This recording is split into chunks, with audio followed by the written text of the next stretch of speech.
All right, we give praise, honor, and esteem to the living Elohim in the name of Yahushua HaMashiach. Today we pick it up in the 5th chapter of John and the 39th verse. Search the scriptures, for in them you think you have eternal life. That they are they which testify of me, and you will not come to me that you might have life. I receive not honor from men, but I know you, that you have not the love of Elohim in you. I come in Abba's name, and you receive not. One shall come in his own name, him you will receive. How can you believe which receive honor one from another, and not the honor that comes from Elohim only? Do not think that I will accuse you, but Abba, there's one that accused you, even Moses, in whom you trust.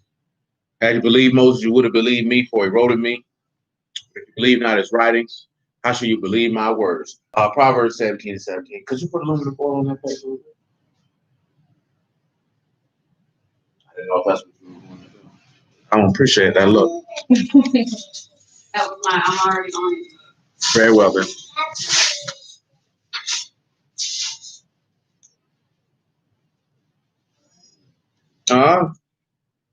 LeBron them burning it, gonna be burning hell today. Playing basketball on the Sabbath for old Saturnalia. We don't care nothing about no Saturnalia. How you feel about Christmas, little muffin? What you say to people who celebrate Christmas, little muffin? I'll accept it.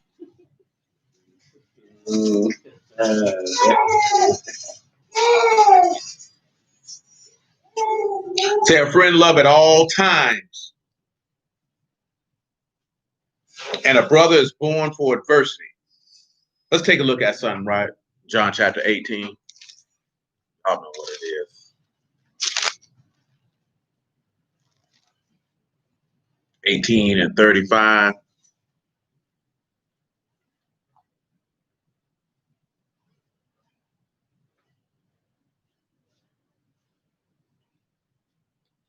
Little Christian say, hey, that's how he feel about it. I know that's right, cuz. I celebrate Christmas. Holidays. They have false gods too, like who? Like the Egyptians. They sure do. I know y'all seen that post in the chat, boy. That nigga that was smoking, I don't know what type of dope he been smoking. I know what type of dope he been smoking. Let me not be nice. That nigga's a simping, punk, idiotic fool. See, what that junk is that's a nigga who hates Elohim, because Elohim is a masculine man. It's forth and personage in the physical form.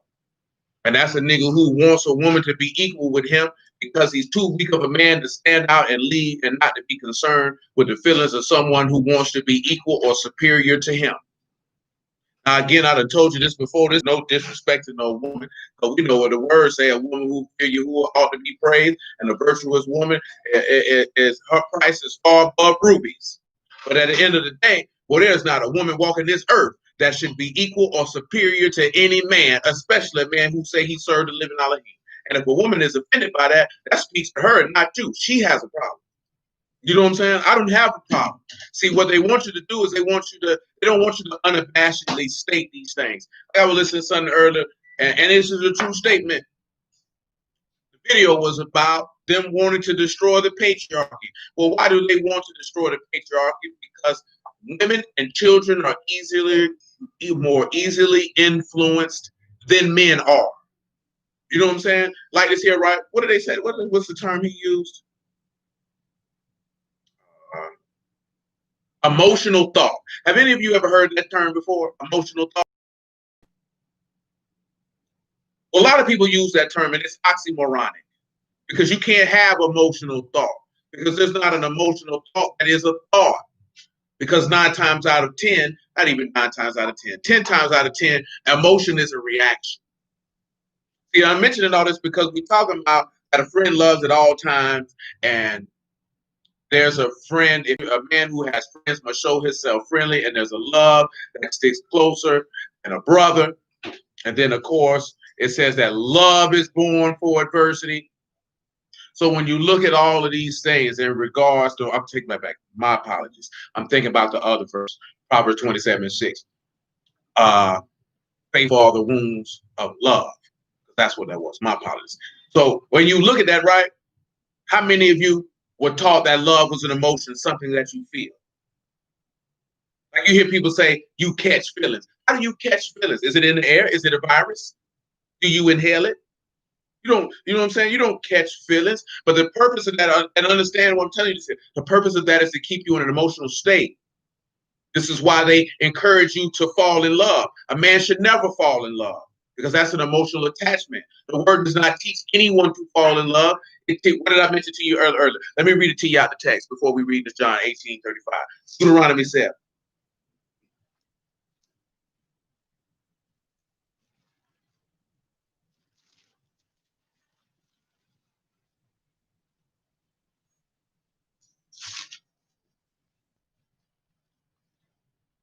Deuteronomy 7, what? 6? He say, for you are a Kadash people under Yahuwah your Elohim. Yahuwah your Elohim have chosen you to be a special people unto himself above all people that are upon the face of the earth. Yahuwah did not set his love upon you, nor choose you, because you were more in number than any people, for you were the fewest of all people, but because Yahuwah loved you, and because he would keep the oath which he has sworn unto your fathers, have Yahuwah brought you out with a mighty hand and redeemed you out of the house of bondmen from the hand of Pharaoh, king of Israel. Notice that he said he did not set his love upon you. So that means that he made a conscious decision to love someone. When you make a conscious decision to love someone, then you're going to love them according to the parameters of what love is. Now, see, I'm thankful for that because, of course, I did hear from my grandma a time or two, but she died when I was 6. But she taught that to my parents, to my mother, and to my auntie. You know what I'm saying? My dad ain't really shoot too much in that regard. That love is an action. It is something that you do. It is not something that you feel. That's why a lot of marriages and relationships in this current society end quickly. More so from the woman, because once she doesn't have that emotional stimulation that she had in the beginning when she was all euphoric because you were something new, now she wants to go and seek new stimuli somewhere else. It's no different than a junkie chasing a high, because it's a high that you can never capture, because you will never be satisfied, because you will never stay in a place long enough to find out that love is built over time by consistent actions and service to another person. You know what I'm talking about? And that's what don't nobody want to do, because love is sacrifice, it is service, and it's seriously just that simple. It's everything that Yahushua showed you. Everybody like to talk about the script. It's that in the third day they need to shut their funky mouth up. You don't know what you're talking about. Because see, everybody feels like because you can pick it up and read it, that you know what you're talking about. No. I say 99.9% of the people, whether they say they in the word or not, who pick that book up don't know what they're talking about. And the reason why they don't know what he's talking about, John 17 and 25. Shoot, you can make it 24.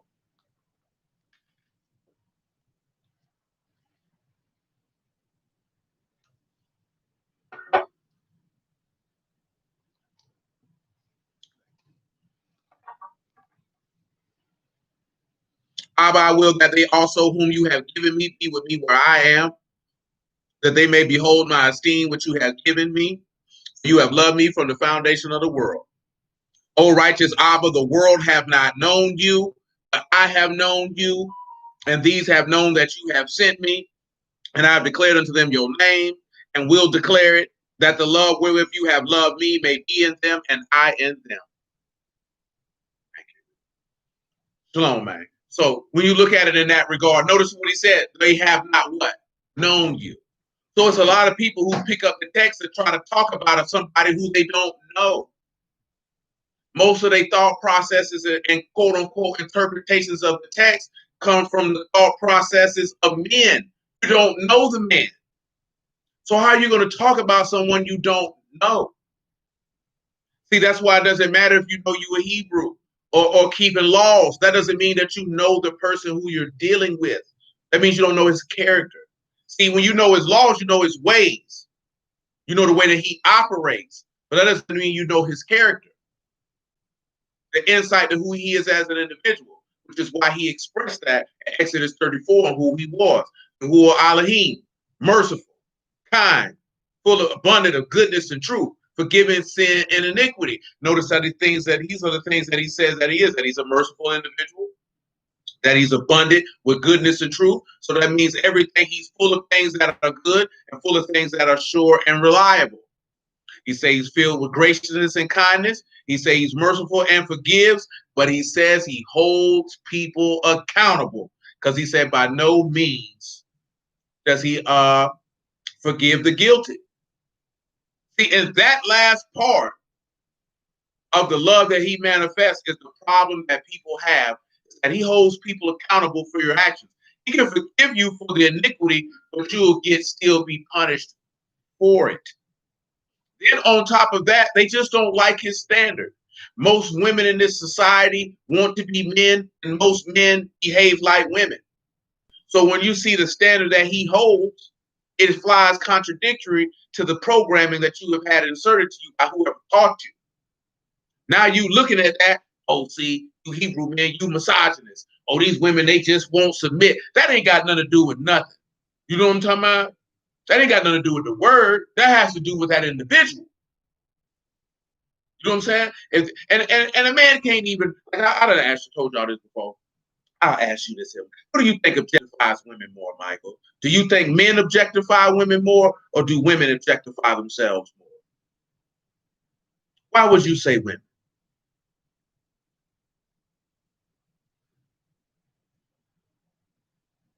Huh? Would you like for us to hear what you have to say, or we ought to use sign language? How you act in what regard?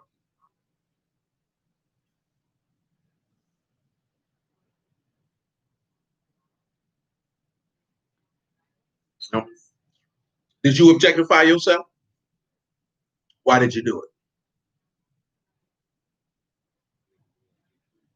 Or did you just want attention and you felt like that's how you could get it?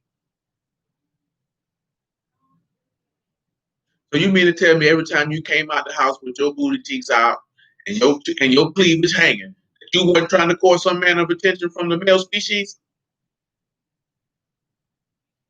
Exactly. See, that's the thing, that we know this. See, y'all think that we don't know this. See, we know that y'all will come out the door half naked for attention. You don't want to sleep with the nigga for the attention. You don't even want to go home. You don't want to, but it validates you. It makes you feel better about yourself. That's why you did it, because y'all are creatures who seek validation. Who you feel? You feel like you objectified yourself? Why you objectified yourself? You think women objectify themselves, or do men objectify women?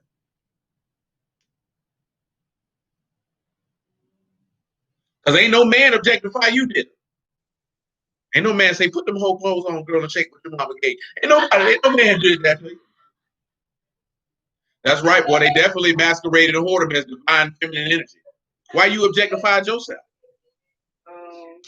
And other girls, high school. Oh, you wanted to fit in. I know you would do. Why you objectified yourself because you thought you were cute. See? He thought she was cute. I ain't got to ask her. She already knew. She knew she ain't had no business coming out the door with them little high shorts on. Oh, I did. I did my way. That was back, back when they hot. You call it what you want to call it. All y'all done took pictures through your booty towards the camera. Mm-hmm. Hanging with your homegirl. So you ain't never took no picture tooting it out. Barely. Right. Not tooting it out. If you would have had more, you would have did it. I can do that. So we ain't gonna find no pieces of you tooting it out. Like, probably like one. That's what I said, barely. Mm-hmm. One that's in the public realm. Barely. This was from high school. You plead the fifth? Oh, you was just out here tooting and booting everywhere. But in the world, they say men objectify women, but men know that a woman will objectify herself in a heartbeat. You have to do that, like you said. And it gets the attention. It gets the validation. Why am I saying that? Because just like what Sean just put out here, they're masquerading whoredom as divine feminine energy to make it seem like it's cool for you to behave this way. Because why? Because they want the woman on top. Because the woman does not know how to love. She has to learn that from a man, preferably her father. You know what I'm saying? And the average woman in the world, because what you always hear women say, I love deep. What does that even mean? No, not deep, excuse me. I love hard. What does that even mean? You know what that means? That whole crazy. She's emotional. You know what I'm talking about? And she has no way to interact with a man but in a wild fashion. Or it means that you invest yourself into men who you ain't got no business fooling with, and then get upset when that nigga is the trash can nigga that you knew he was when you started fooling with it. You know what I'm talking about? Because that love hard crap is really the cap for women who choose poorly. You choose poorly. So you have to cover up your poor choices in, I love hard. I got a big heart. No, you got a big vagina. You keep opening it to everybody. So, the reason why I say this here, right? Because if you're taught love properly from your youth, now, of course your father will be there to guide you. You wouldn't have been fooling with the wrong type of men.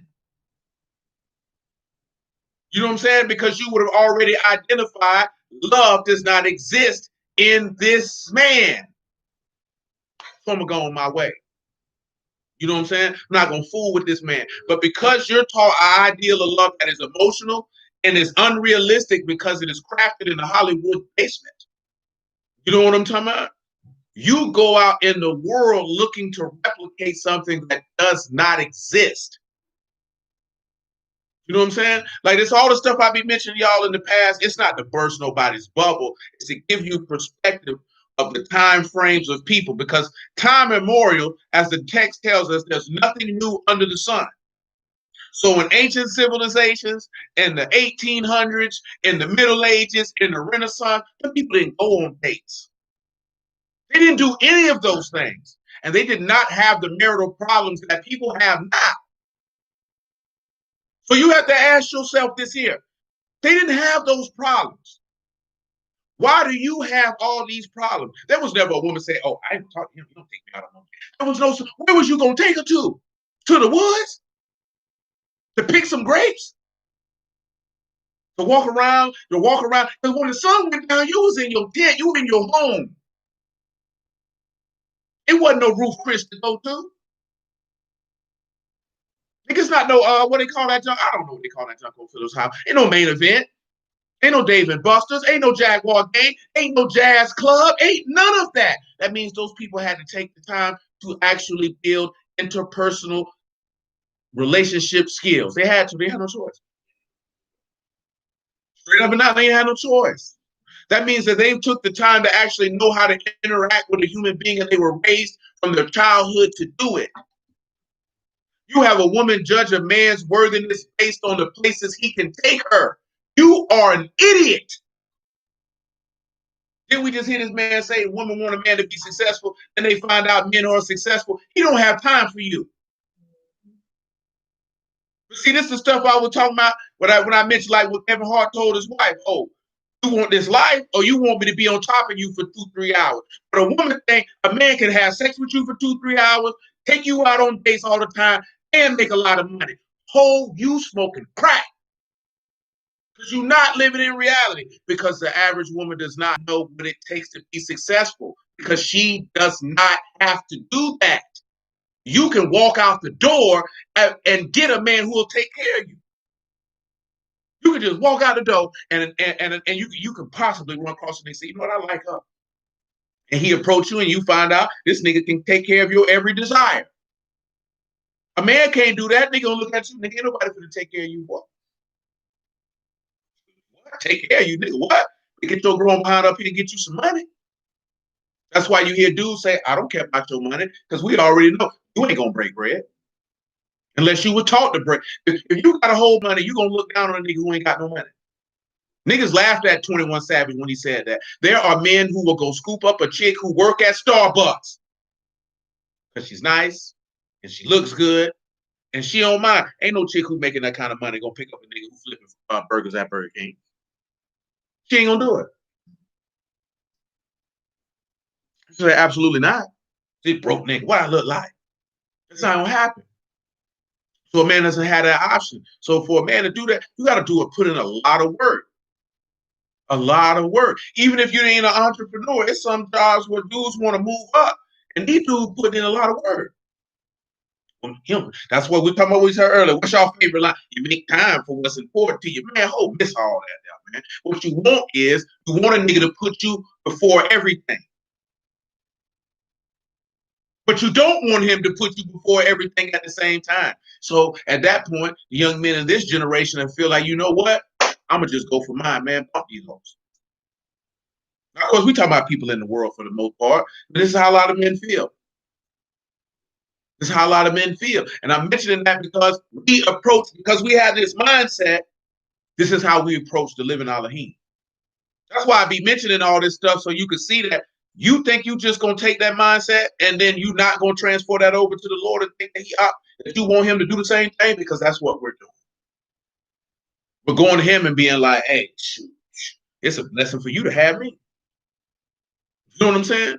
Or you getting offended on, what you mean you ain't got time to give me what I want? What you mean is it's the attitude that we have it. And that's why we're not having any success.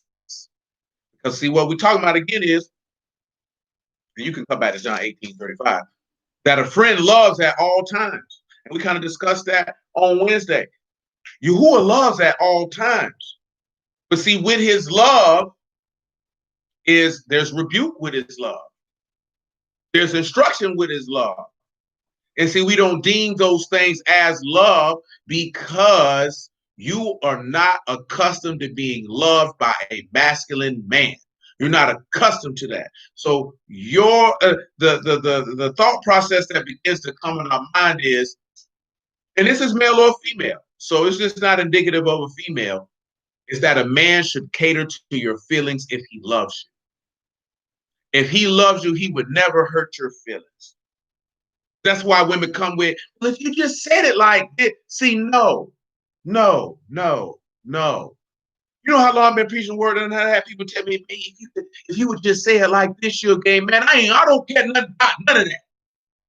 I said what I said, and I said it how I said it. Let me put it to you this way, right? Let me ask y'all a question. Y'all can answer on here too. Do y'all know how it described Yahuwah speaking in Exodus? Do you know how it described his voice? How did it describe his voice? Somebody in the chat, tell me how it described his voice.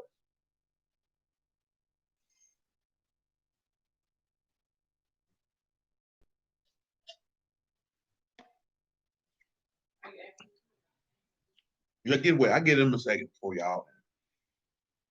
Somebody in the chat, man, tell me how the text described Yahuwah's voice.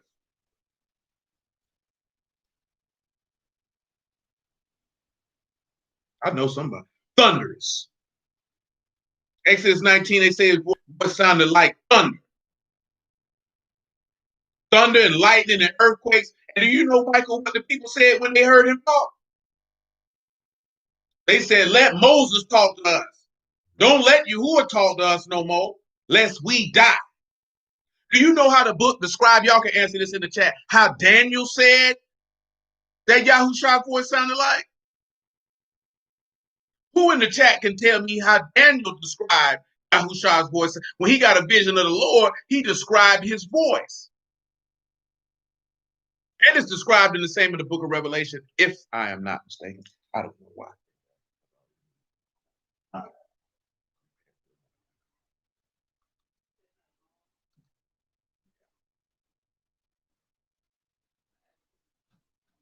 No, it's not an extension board. It's just already not a small voice. Does anybody know how it described his voice in Daniel? I mean, it's a narrow window for y'all because it's only one chapter when he had an experience with the Lord.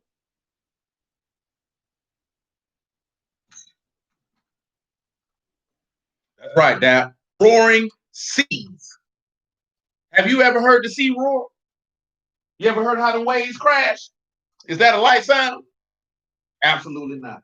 So people hear that, right? And they'll be like, dang, well, his sound, that means his voice was strong. That means you're talking to a man. Men ain't gonna be around here. So I need everybody to stop sinning for me, please. I would really. Do you ever see him talking like that? But that's how they. That's how they want. That's how they wanted to be, though, ain't it? And I'm only mentioning because when I said that, what popped in my mind, that lady told me, he didn't have to talk to that woman like that. Men are straightforward. There's not going to be any. There's not going to be any powdered sugar on the side, fruit on the side. It's going straightforward. It's going to jar and hit your senses. You know why men can handle that? Because men are used to talking to men, but women, y'all are not used to talking to men. When I say talking to men, see, you used to talking to men in a sexual fashion. So usually men are not going to be very straightforward with you because they want to have sex with you. I've told you this many times. When a man wants to have sex with you, he will not tell you the truth. He will lie dead to your face because he know that all men know that women want you to tell them what they want to hear. You know what I'm saying? If you're fat, tell her she's skinny. If her hair's messed up, tell her it look good. Because all he thinking is, that's what I was telling you earlier, men don't get no yams like that. So you think he's going to mess up his opportunity to have some yams by telling you the truth? You know the only men who tell women the truth? Men who can get women at their leisure. Because he doesn't care. Doesn't matter to him. I got 10 more. I got 10 more. But see, that's how Yahuwah views things. Because y'all should know that from the story of who? The story of Xerxes and his stinking funky wife Vashti. Because what she wouldn't do, someone else would, and she got replaced. Because Vashti thought she was going to get replaced. Right. I figured that too. So you have to think about that. Because it tells you, right? Remember the marriage supper parable?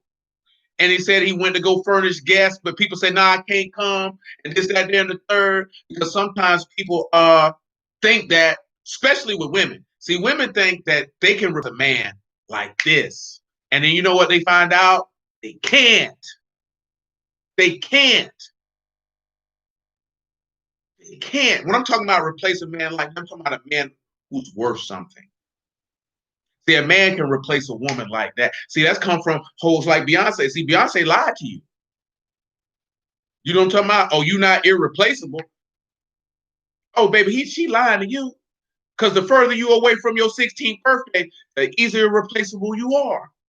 Because you don't get better as you age. Men do. You know what I'm saying? Men do. That's just what it is. You know what I'm talking about? So he can get another you. But you think Vashti could get another Xerxes?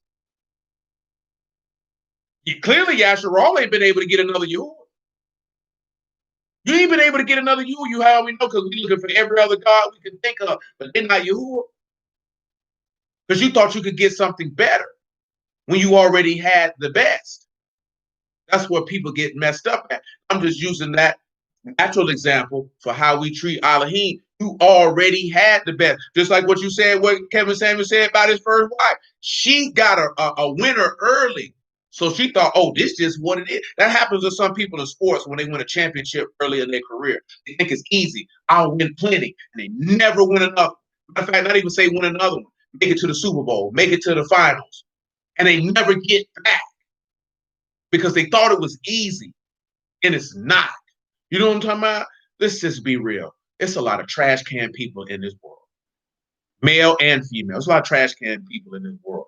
It is not easy to replace a genuine individual. So if you allow trivial matters and things that can be discussed because you are too arrogant and prideful or just immature or flat out stupid to be an adult and hash all that stuff out, that means number one, you ain't filled with love. Love doesn't exist in you. You know what I'm talking about? And this means all the attributes of love do not exist in you. And you're trash. And you're going to be miserable and alone and bitter. That's how people feel about the Lord. You know how many people have been in this word and walked away from the word because they were with somebody in the word and the relationship ain't work out? because they just thought the word itself would keep the relationship together and not the work that the individual would need to put in to maintain it. You think just because you find out about Yahuwah that you got to stop putting in work? No, that's not how that works. John 18:35. Let me go on here real quick. We already 30 minutes in. Come here, why are you looking? Pilate answered him, I, Yahudim, your own nation and chief priests have delivered you unto me. What have you done? Yahushua answered, my kingdom is not of this world. If my kingdom were of this world, then my servants would fight that I should not be delivered to the Yahudim. But now is my kingdom not from hence. Pilate therefore said unto him, are you a Malik then? Yahushua answered, you say I'm a Malik. To this end was I born. But this cause came I into the world, that I should bear witness unto the truth. Everyone that is of the truth, hear my voice. Notice what he said, right? He said, for this cause was he what? Born. Well, what is this cause that he was born for?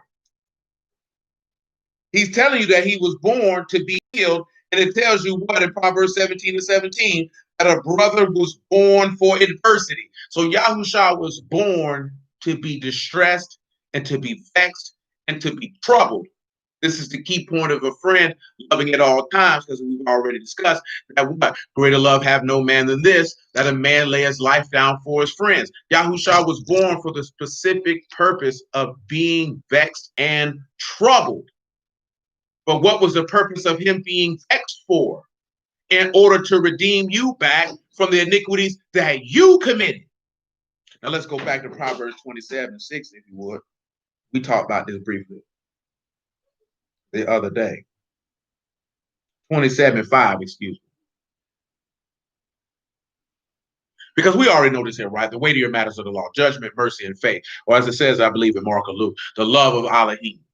Well, to love Elohim, we already know. Corinthians has established what that is, and we've done this in the past, went through the text to point that out. Love is not unseemly. It's not proud. It doesn't puff up itself. It doesn't lift itself up. It rejoices in the things that are firm and reliable.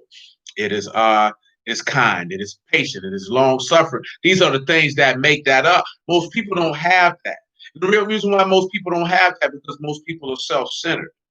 When things do not go in the fashion that they want, you know how most people don't have, most people don't have love in their heart because they'll have a problem with a person and they won't sit there and talk to them about it to fix the problem so the problem goes away.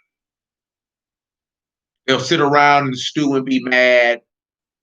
They might complain to another, whatever the case may be that people do. But most people don't love somebody enough to say, what you said or what you did, that bothered me. See, when you do that immediately, the resentment does not begin to fester. See, when you don't tell somebody that something you did or said bothers them, see, after a while, because you could begin to stew in it. Then when you begin to stew in it, you begin to become resentful. Then when you become resentful, you begin to become bitter. Then when you become bitter, you begin to become spiteful. And in that spite, you begin to seek vengeance. Now, how you administer that vengeance, that's another conversation. But all of that could have been avoided if you just would have said, my nigga, that bothered me, bro. I didn't care for that. But instead, you sitting around like a hoe, stewing in filth. Because that's what you're doing when you sitting around letting stuff stew in your heart. Because see, let me tell you something, right? It is not, and I've said this numerous times, it is not, if you are upset with him, it's not his job to ask you if you upset with him. That's not his job. That's how a lot of people feel. Well, if you know they're upset, why you won't go talk to him? Talk to him for what? I don't have a problem. Because you know what a lot of people do when you go do that? No, I ain't got no problem. Most people will lie. And you know why most people will lie? Because it's direct confrontation that they were already avoiding. They were already, because if they wanted to have that conversation, then they would have had that confrontation. So if you have to bring a confrontation to someone who's avoiding the confrontation, they're usually going to lie because they don't want the confrontation. But if you want relationships, because most relationships, whether they're romantic, for lack of a better term, or not, fall apart because people don't have, because most of the stuff that people fall out about was small. And then because people got upset, and they didn't say anything about it. It just got like this here to where something happens and there's an extreme blow up. And now it became something that it needed to be. Well, that could have been killed a long time ago. You know what I'm saying? Because usually what you upset about is insignificant. A lot of times the stuff be misunderstandings or somebody didn't even realize what they said or what they did even bothered you in that fashion. Because when people genuinely care about you, there's not many people who care about you and who are intentionally trying to offend you. You know when someone's intentionally trying to offend you, it's usually going to leave no doubt. So most of the time you like to say because you want to overthink it and read into it more than what it was, then it's just say, hey man, when you said this here, you did that there, man. Oh shoot, my nigga, I ain't even know, bro. If I would have known, like I said, man, when I get together, and I told y'all this before, when I was on the road, man, my nigga cheated, man. These niggas did it. We had been doing time together in the same spot 2, 3, 4 years, however long it was. I was selling stuff out the kitchen. But this is my nigga, so he hit me off with stuff all the time. I'm just conducting business. So when I sell him something, and after a while he was upset, and eventually he was like, yeah, bro, I ain't even think you. I'm like, my nigga, if that bothered you, why you just ain't tell me? Because I grew up that way. You know what I'm saying? Nigga did something they ain't like. They be like, hey, bro, I ain't like that, bro. Because I'm like, you my nigga, you think I care about a couple dollars about a sandwich over my nigga? And all you had to do was say something. Because if he didn't say something then, who knows who that could have ended up something, and physical violence could have came out of something where he could have, that ain't had nothing to do with what he was originally upset about, but you're angry and upset, and then something set you off. Because when he did that, I'm like, shoot, all you had is bothering you. There's no way that I can fix that if you don't tell me that that's bothering you. That's impossible to do. And we're grown. So nobody should be sitting around mad with somebody about something that they don't even know is bothering you. And we say that we love each other. Makes no sense. But you know where that come from? There wasn't no man to teach you that. A man got to teach you that. Your daddy got to teach you that and show you that and instruct you on that so that you go live your life like that. And when you run across your who and you see that that's his instruction, because what does our book say in Proverbs 25? Make your calls with your neighbor and your neighbor alone. He said, if you got aught with your brother, leave your gift at the altar and go get reconciled with your brother. What is you doing walking around here mad with each other about all this stuff? For what? That makes no sense. That is the aspect of what love is. That's why he says that part of who his character is what? Forgiveness. That is the part of his character which individuals omit because they don't have it because individuals are selfish.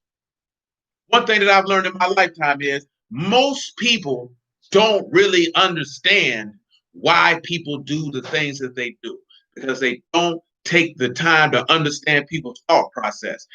They'll take that as you trying to understand what somebody's doing is you making excuses or justification for their behavior. I'm not justifying your behavior. I'm trying to understand your behavior. I can understand your behavior, then I can understand you. Then I can understand how to show you that you shouldn't think like that. That's why the book says, who can have compassion on him who is ignorant and out of the way? That's why most people are ineffective in assisting anybody with the word because they lack understanding of how humans think. How did you arrive to that point to make that decision? How could I tell you that's a bad decision if I don't even understand how you got there? You know what I'm saying? Now, a lot of us make decisions because we're stupid. We knew what was the right thing to do. I just want to do what I want to do. That's obvious. What do you do? You're not a dog. Where we need to go? Proverbs 27. 27 and 5, right? Open rebuke is better than secret love. Faithful are the wounds of a friend, but the kisses of the enemy are deceitful. So again, friend here is faithful are the wounds of love. Now we usually don't do it, but we got to hide for love, right? So Olive, hey, and bot, if you would. Olive, hey, and bot, if you would. All in the chat, man. Drop with me, man. What y'all coming up with? Y'all just bear with me. I ain't gonna go super long this evening, but I want y'all to participate with me in this conversation because we're talking about something that is prevalent and relevant, and that is the manifestation of the love of Elohim and your thought process and how love is. Now, of course, I would much rather have everyone present in order to get your viewpoints and thoughts and perspectives on what you were taught love was in your upbringing. But if Yahuwah permits for my memory to bring it back to mind, I will ask you this when we're all in person. If some of you who are not physically in the city would like to share what you were taught, what love was in your youth, you can definitely drop it in the chat if you so desire. Because again, like I said, I mentioned all that other stuff in the opening for us to understand the general viewpoint of how people view love that we transfer over to how we think Elohim should love us or how we feel like we should love him in return. You know what I'm saying?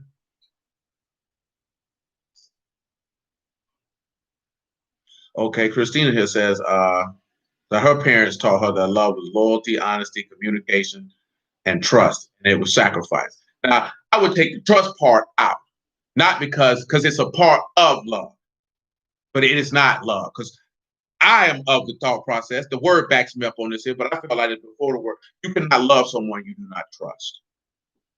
That is impossible. That's why a lot of people don't love Yahuwah. That's why a lot of people fall away from the word. You can't love someone you don't trust. This is impossible. And when we talk about trust, not trust that they're not going to cheat on you, but trust that they are who they say they are, and that what they say they'll do, that's what they'll do. See, when we hear trust in this modern society, the first thing that most people's mind go to is they're not going to cheat on you. The only reason why your mind thinks on that is because you're inundated with philandering everywhere you turn in this society because they promote it subconsciously for you to look for another person. They teach you to be spiritual adulterers and adulteresses because they want you to manifest that thought process because they know that that's an abomination in the sight of Elohim. Because he say marriage is honorable before Elohim, but adulterers and whoremongers he will judge because they know that you will die the death. That's why they always throw that in your face. You cannot turn anywhere in American society. Right. Monte said he would never put on game about love. He just thought it was a feeling. If I knew it felt real. Kira says no one talked to her about it. TB and Music told her about it. Now look how see what Kira just put on that. And even with Monte, nobody told him. Kira said basically the TV and the music raised me on what that is. Do you understand how detrimental that is for generations? Because then you begin to have offspring. Now you don't have anything to teach them because no one taught you. So all you're going to do is do what? Give bad information. And just say, well, you have walked off. And that's why you see, when he showed that chart of single mothers in the 1950s, it was minuscule to when it was to 2012, where it went up 70%. You understand what I'm telling you? Where does that type of jump come from? You understand something, right? In the annals of history, that's really only 62 years. 62 years in history is like 20 minutes. That is not a long time. One generation. How in one generation does a stat go from being minuscule to the norm?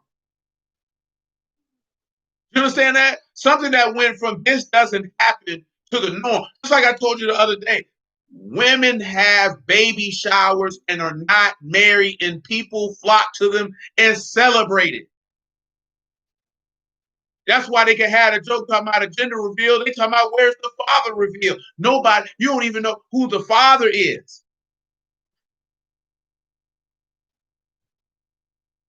It has become so normal that look at that Maury, niggas watching Maury for entertainment to see a woman run off the stage because they know she don't know. She done brought 7 men on here. This is normal now, where this is our entertainment. And men are laughing and women are like, oh, she's gonna be, she's a whore. But you know why she's a whore? Because someone in her family has failed her. Someone in her family has failed her. What you say? Tavon said he was not taught what love was, let alone explained. He just thought subconsciously it was emotion based on choices and behavior prior to knowing. I've gotten to understanding by observation as well. But like I say, right, I was taught as a child, love is an action. It's an action. If somebody doesn't do boom, boom, boom, boom, boom, they do not love you. So I never looked at love as a feeling like, oh, I feel love. How do you feel love? You feel love because individuals do the things that love is. That's how you feel love. People want to feel an emotion, and emotions are fleeting. Oh, see, Nisha was taught to get abused because she just said on here she viewed love as being with someone and being with them in spite of everything they put you through. And if you wasn't, and if you left, that wasn't real love. That's telling someone to get abused. When I say get abused, I'm not talking about physical abuse. I ain't even talking about emotional abuse. But then again, if they're putting you through something, that means they're not showing you love, and you're told to stay there so you can show love. But see, also in this society, when a woman doesn't get her way, she says that man's putting her through something. You know what I'm talking about? When that man is checking this woman, holding this woman accountable, oh, he's a monster. See, he doesn't love. He actually loved you because you taught what is wrong. And unfortunately, what he's just missed, that's how a lot of women out here in this world feel, regardless of race. He could sleep with him. See, I told you before, right?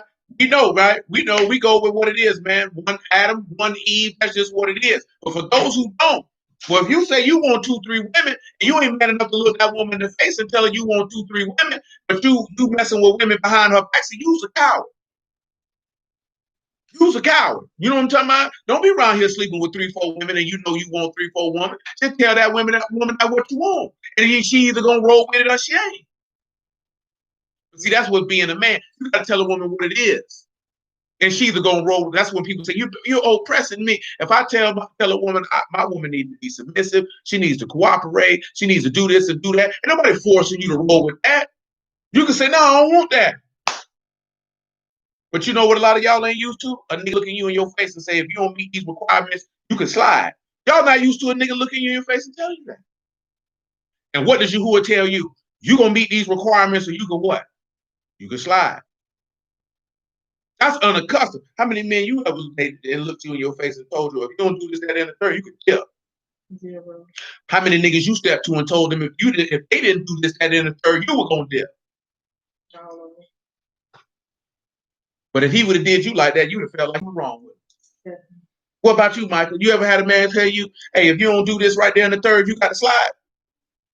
Have you ever looked at a man and told him what he had to do or you were gonna slide?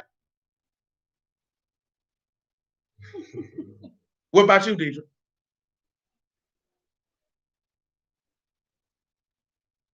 So no man ever told you this what I need out of you.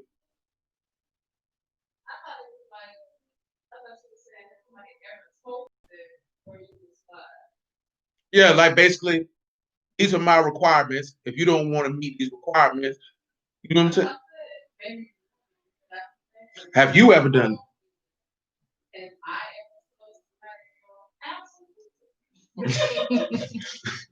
you see how backwards that is?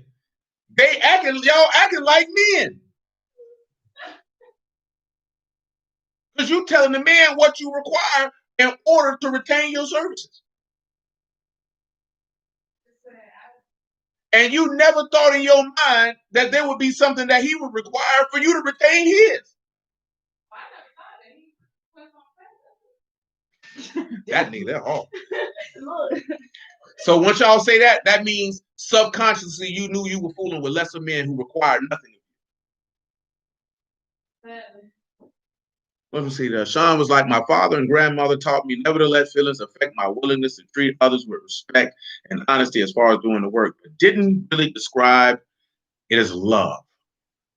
They're mentioning all these things because you see how all that go. Yahuwah makes you know that people go to Yahuwah and tell him what they require of him. But when you read what he requires of you, it's a problem. But what did he tell you in the text? I call heaven and earth against you as witness. You know what I'm talking about? Choose life or choose death. Today you choose, because you can get down with what I'm talking about, or you can slide. As simple as that. Matter of fact, let's look at it. Deuteronomy 30.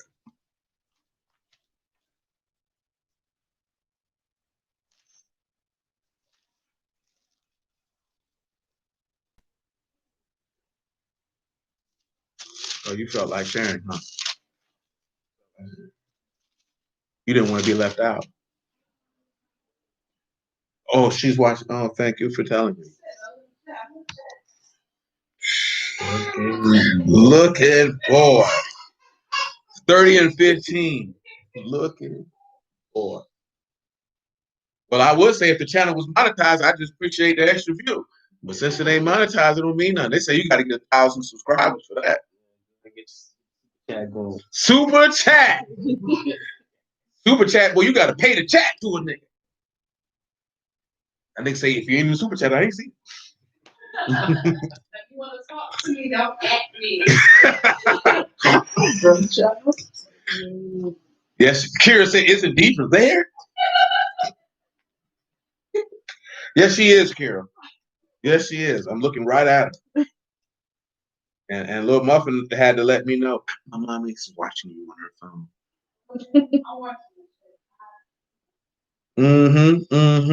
See, I have set before you this day life and good, death and evil.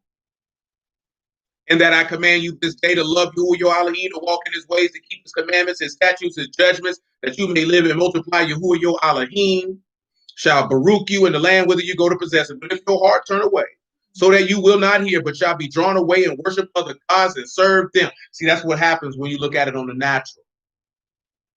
That because a woman's heart has turned away from the man that she's dealing with, and she's being enticed by what she thinks. Because I'm telling you this here, because when you look at Yasharal, we was enticed by Dagon, we was enticed by Ashtaroth. We thought that the stuff that these other people had was better. And then you find out it wasn't. Like he said in Hosea, I want to go back to my first husband. It was better for me then. Because you thought you could find. See, what I'm mentioning is what, like what Paul said about wealth. If you got food, clothing, and shelter, though it don't mention shelter, if you got food and raiment, be content. Most people are not content because this society always teaches you that something is better around the corner. And it's not. And it's not. You know the rarity of somebody who had been married and remarried, that they had a husband equal or greater to the one that they had previously? Very rare. It's very rare. You know what I'm saying? Even on the flip side, with most men, if they were stupid and they actually had a good woman, you know it is very rare for, because he's already told you a virtuous woman, that's hard to find.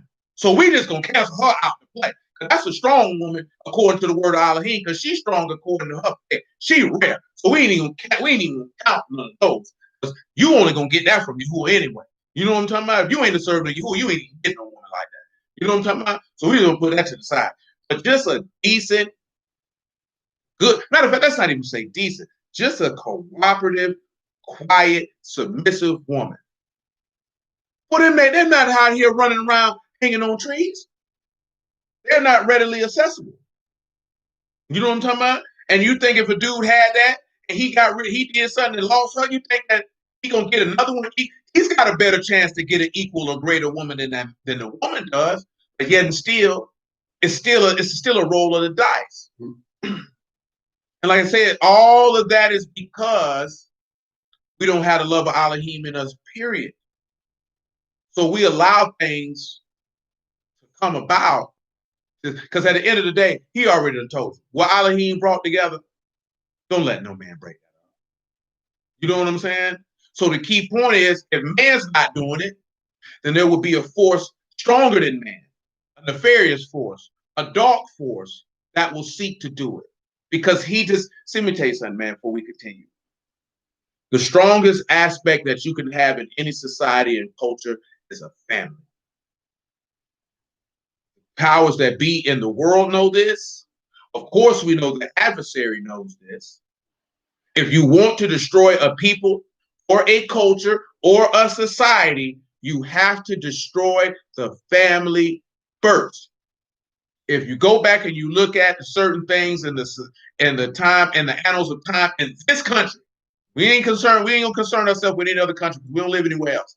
Just this country, and you can look at the gradual erosion. That's why I mentioned that the single motherhood went up 70% in a 60-year span, which really didn't even go up 70% because how they were calculated, it really would have went up 700%. You know what I'm talking about? How you actually look at it. You know what I'm talking about? What is the purpose of that? If a woman has a child and she has no man, there is no family. Then you turn around and you give the woman access to education, entrepreneurial opportunities, inclined to get married. She waits till she's older. If she doesn't have a child before she gets married, now she's older, she wants to get married. No man wants to marry her because she's masculine, uncooperative, disobedient, and old. You know what I'm saying? Because now, and when we talk about old, meaning old for childbearing, that's what men mean when they say old.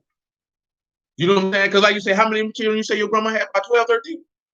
My grandmother's Or your great grandma? Yeah, it's all about the same man. Oh, you had to let that be known.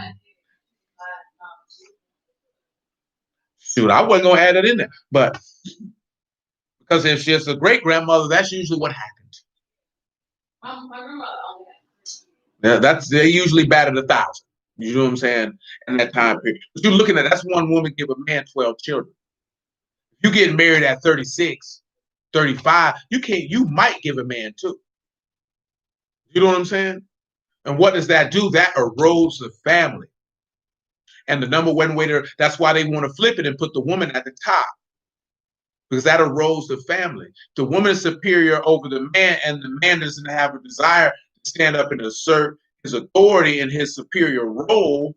The family is eroded. Nefarious doctrines, teachings, cultures, sets, all this type of stuff gets into the society. The society is destroyed.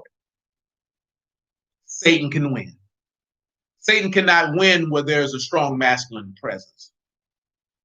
He can't win because he will be refuted. You know what I'm saying? He will be refuted. See, the things that women don't like for men to do is more than see, protection is more than just stepping in front of a bullet. It's protecting your household from wickedness. That's a man's job. That's why I be telling y'all about you have to protect your kids. You just can't let them get mired up in this entertainment. Man, bump all of that. They're after their soul. It's your job to bat that down. That's why Satan went after Eve. Women are easily influenced. What was she influenced by? Her desire. She led with her emotions. Men do not lead with their emotions. That's why they trying to teach men to lead with their emotions and to disregard logic. And they call you a misogynist, and they'll call you, oh, you're just being an a-hole, talking about his logic. No, ho, I'm a man. I'm protecting you from yourself. You are an idiot. The thing is you don't know you're an idiot. It's my job to protect you from being an idiot without me telling you you're an idiot.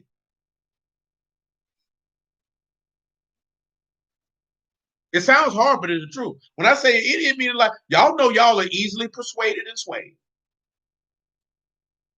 You know what I'm saying? You're easily persuaded and swayed because of your emotions. So for men to be moved by emotions, to us, that is idiotic. Because you're not going to feel like that over an extended period of time. That's why I say idiotic, because men, see, we don't want to tell y'all that, but men view emotional thinking and leaning men as idiotic. Like, that nigga's stupid. He thinks how he feels. We know that's why the book tells you to dwell with a woman according to knowledge. We know y'all are moved by that. So we have to protect you from yourself because you're no different than her. She'll climb up on that couch and jump off because it feels like the thing to do. She's just going to disregard the fact that she might hit her head on the table. Because my emotions tell me it seems fun at the moment. It's dangerous. I want to feel a rush. You know what I'm saying? And then boom, you hit your head on the table. Ah! Now you want me to cry for you because you were stupid. And when I tell you, you knew that was stupid before you got up on the couch and bumped. Well, why won't you hold me and comfort me in my stupidity? You gonna learn today. See, that's what your daddy's supposed to do. When your daddy did that, look how y'all looking. My daddy used to do me like that. He was so mean. That's what you're thinking about right now, ain't you? I see it on your face right now. Your daddy did you like that, didn't he? Yeah, he did. He should have did you like that too. You know, if your daddy would have been harsher like that, y'all probably still be virgins. Probably not you though. You look like you was bad. You look like you ready to be grown. Ready to be grown. Your daddy couldn't win anyway. He was married to the wrong type of woman. He wasn't gonna win. He told us that today. Talking about her mama didn't want to fight her auntie, uncle husband, because she a lady. They want to jump. Come on, man. 30 and 18 Deuteronomy. That's rough. You want to fight a woman because she loved her husband. Ain't that the most backwardest junk you ever heard in your life? He said, I denounce you this day that you shall surely perish, and that you shall not prolong your days upon whether the land, whether you go pass over Jordan to go possess it. I call Shamahim and Aras to record this day against you, that I've set before you life and death, blessing and cursing. Therefore, choose life. Therefore, choose life, that both you and your seed shall live. He's giving you a choice. That's why I say faithful are the wounds of love. Now let's come over here, right? Let's just take a look at something, right? Zechariah 13. Zechariah 13 and 6. Make it 13 and 4. Since we talking about wounds, let me get that Hebrew word for wounds in this verse. Because that's what we want to talk about. Y'all willing, we get the Hosea chapter 3. I'll probably say David and Jonathan for tomorrow. Y'all willing. Pet sod for wound, white bruise, right? I think I mentioned it on Wednesday. Pay, sod, and ayin. So, what I just said? Zechariah 13. Shalom, man. I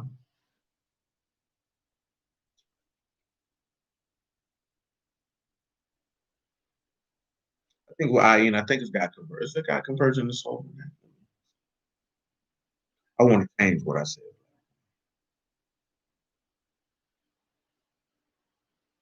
I want to change what I said.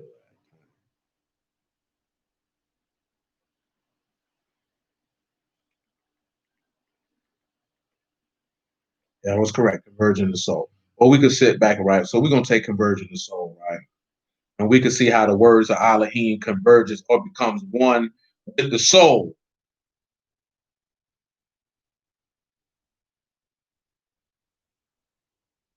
Or we could sit back and look at if the words of Elohim pulls you towards Elohim so that you can be converged in his soul or become one with his soul. That's what those wounds do. Now come over here to Zechariah 13. Pick it up at verse 4. Let me get on around that corner.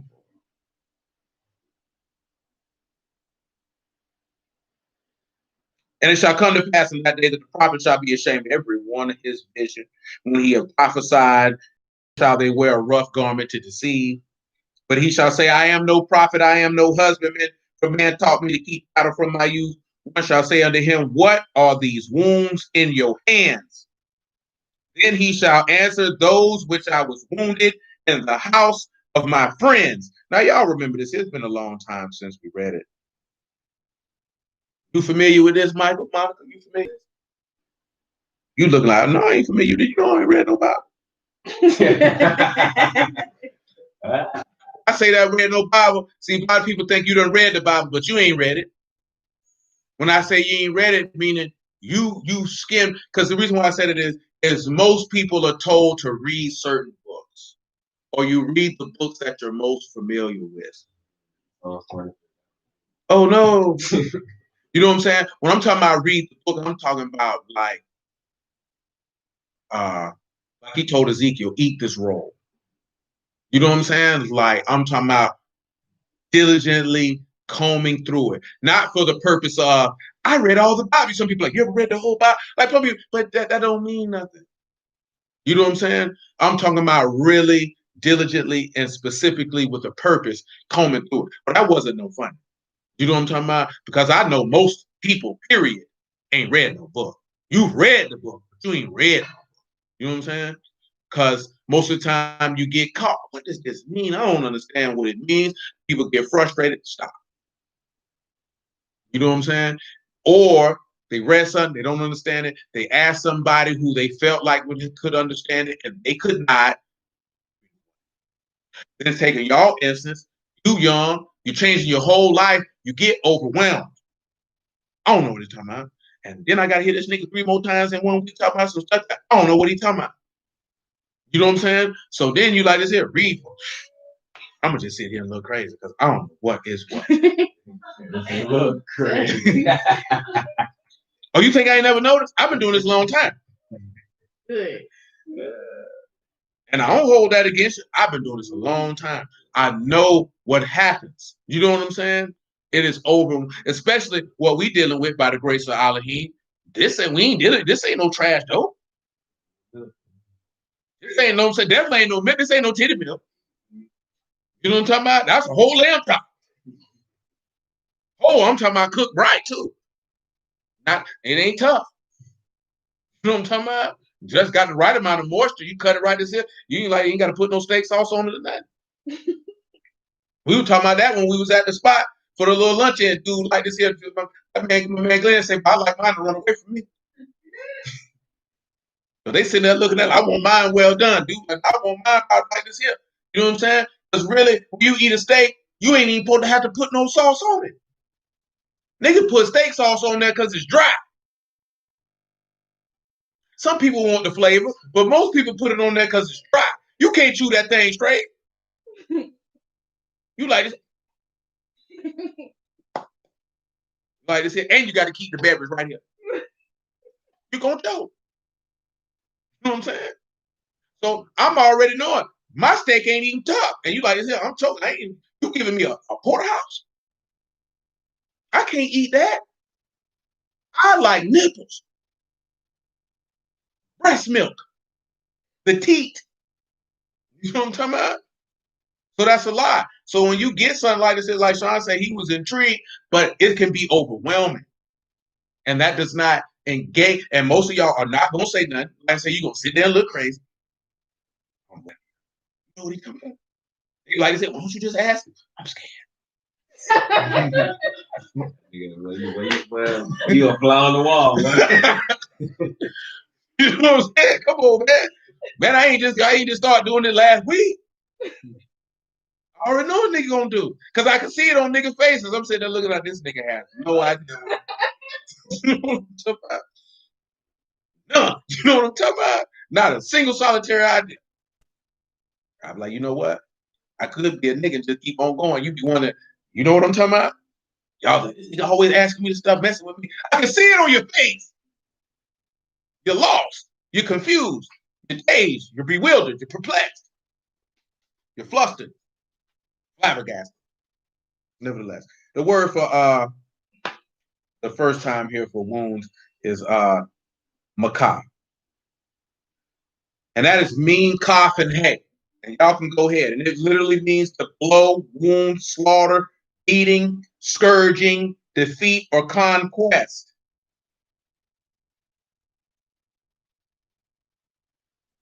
Makah, mean, cough, and hay.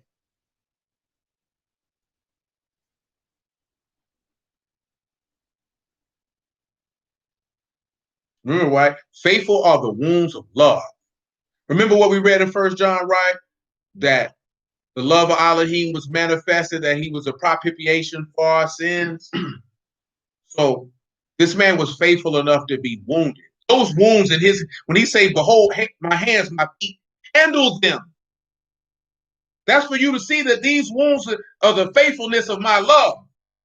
See, again, let everybody read the text. You believe somebody got sacrificed for all mankind? No, I believe he got sacrificed for those who were slain in him from the foundation of the world. Let that be known. See, I'm not going to be one of them niggas. He died for everybody. I'm going to keep it a buck with you. He died for those who were slain with him from the foundation of the world. Clearly, nigga, that ain't true. You know what I'm saying? See, now, the point of being nice and platitudes have to stop. You just got to go ahead. You offer the invitation of salvation unto all, because the offer is unto all. Sacrifice was unto all in order to participate. You know what I'm saying? But in actuality, in reality, it's extended to those who were slain in him from the foundation of the world. What you got there for me, bro? To be subdued by the blood of Yahushua. Mighty open palm. The mighty open palm. You know what I'm saying? When we look at this here, right? We can see the mighty wound in the open palm. You understand? Because there was power in the wound, not just on general principle. And I ain't got no problem with what you got there either, Sean. Just come over here to Isaiah 49, just on the house. And since I mentioned it, from Isaiah 49 to Luke 24.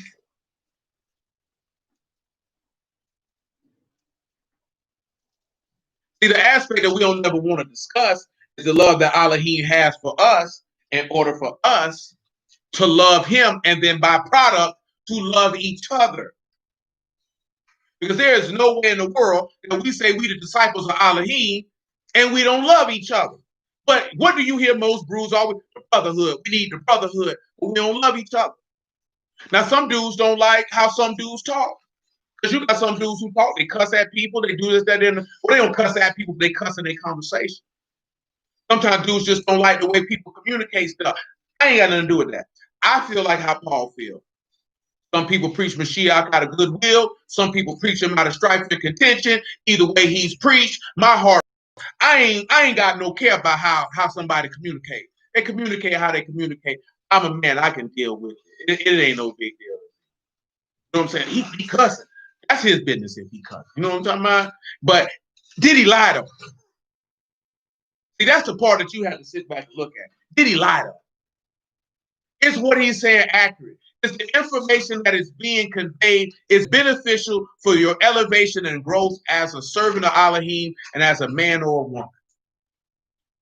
Because if it is, you getting caught up on how a person says something is really just the cap of, I don't want to hear what they had to say.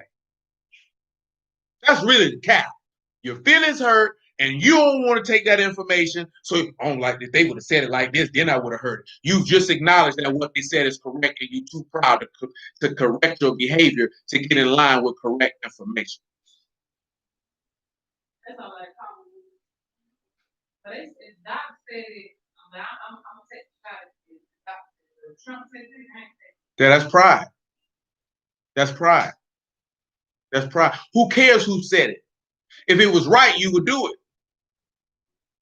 And we know how we know this here? Because your friends told you things that were wrong, and you knew they were wrong, and you didn't get it anyway. You didn't care how they told you how they did it wrong, because you know why? They said it nice to you. Some of your friends came and say, go and hit that joint. It ain't going to do nothing to you.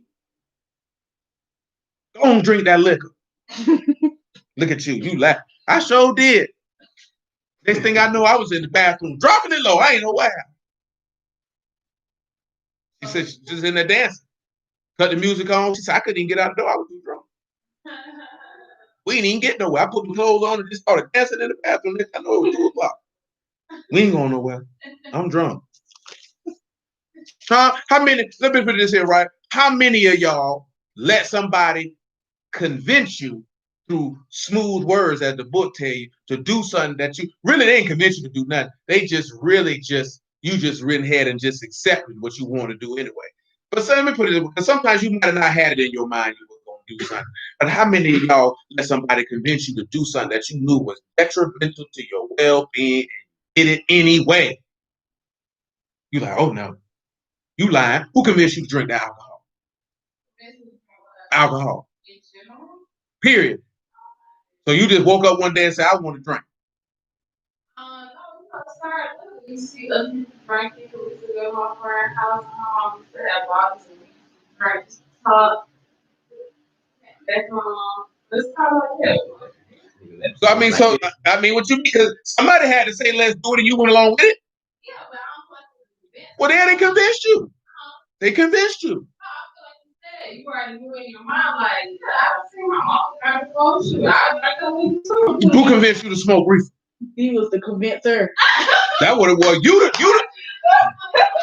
peer pressure nigga. It was you. You was the devil.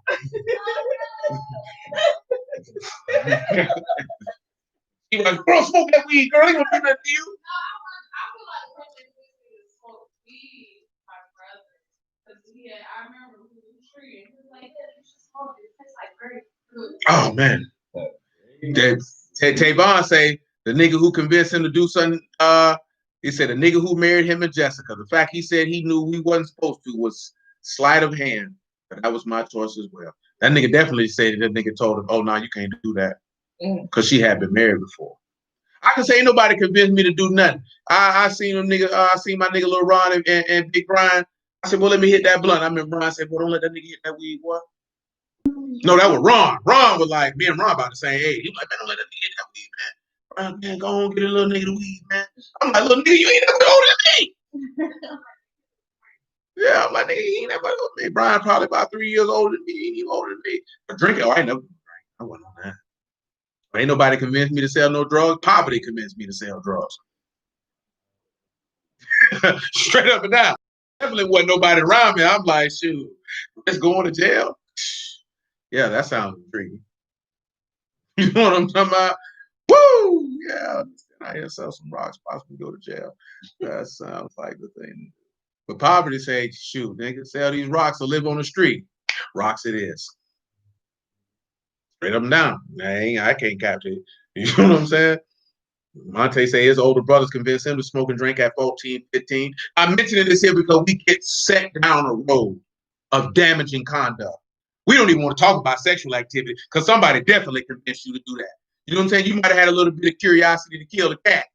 I'm bad. It's me. I'm a bad person. Oh, you convinced that boy?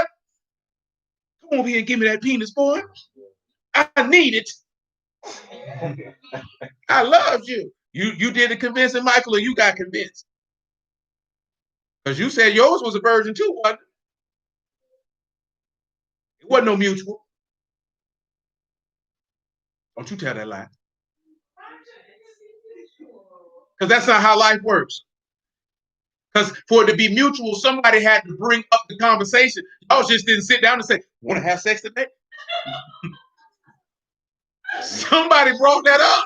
Yeah, that's bringing it up right there.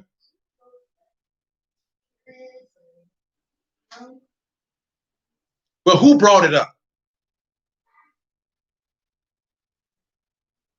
Oh, you remember. You lying to me. You lying to me. You lying to me. One thing I know. It's a lot of things a woman don't forget. Losing her virginity.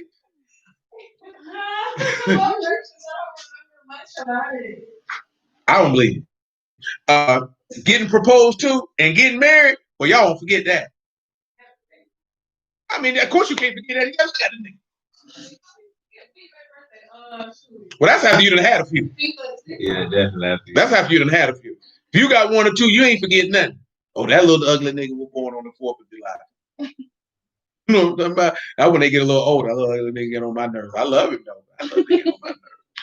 Can't stand that little bastard. Let me get him some toys. He's good this week. That's my boy. You know what I'm talking about? But dang, that's why you don't remember because it wasn't satisfactory for you. Yeah, I know it because you're lying to me. No, I just don't think about that time. I try to store it back there. But I think he was the one that I know somebody did. Oh, you cried after? And I was doing good. I was 18. I was like, damn, that should have made it one. Did you cry like the song? That you did all that? What about you, Monica? Who convinced you? I was the convincer. You and Deidre, little demons. Yeah, Kira say she got convinced into the giggity goo. She been watching Family Guy. Come on, man. Isaiah 49 and 14. See, just imagine you've been walking around here whole. Now you're a pre-owned vehicle at that point.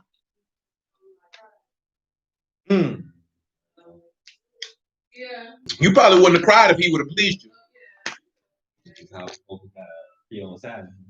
If he would have pleased you, you wouldn't have cried. I think John said he was enticed by an older woman at a young age. Grown woman say, come here, boy. Come here, boy. Isaiah 49 and 14, man. As Zion said, Yahuwah have forsaken me, my Lord have forgotten me. And a woman forget her sucking child, that she should not have compassion on the son of her womb. Yea, they may forget, yet I will not forget. Behold, I have graven you upon the palms of my hands. Your walls are continually before me. What do you say there? Where you at? You're graven where? So remember, this is a mighty wounds man been subdued for a purpose. You right? You can even look at it, what the characters was again, mean, cough. And hey, you can sit back and say, that Yahusha was subdued by the Ruach. He was subdued for this purpose. Remember, for this cause I was born. For this cause I came into the world. And a brother is born for adversity. So he's telling us that these are the wounds that I got in the house of my friends. That's what Zechariah told you. He's telling you, my love for you, I haven't forgotten you. It's graven on the palms of my hands. It's continually before my face, because faithful are the wounds of love. Because that faithful wound that he took was in order to redeem you, because a friend loves at all times. Because Elohim so loved the world, he gave his only begotten son. He set his love upon you because he would keep the oath that he swore to Abraham, Isaac, and Jacob. Therefore, that's why he say the world will know you're my disciples if you love each other like I love you. See, that's the point that we missing. See, that's why I had told y'all this, asked y'all that a few weeks back. Maybe probably a couple months now. But in regards to looking at it like, is your effort towards your spouse same to the effort that you're supposed to be showing to Elohim when he tells you that what you're supposed to be showing to your spouse is indicative of the love of Elohim? You know what I'm saying? Because we can't say we love Elohim and then we're not loving each other. We're lying. You know what I'm saying? We are lying.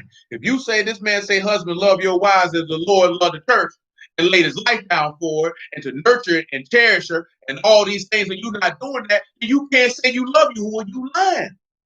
Because how you not loving your wife like that, and that's a part of his love that he showed to you, and then you're not showing that to your wife, you're lying.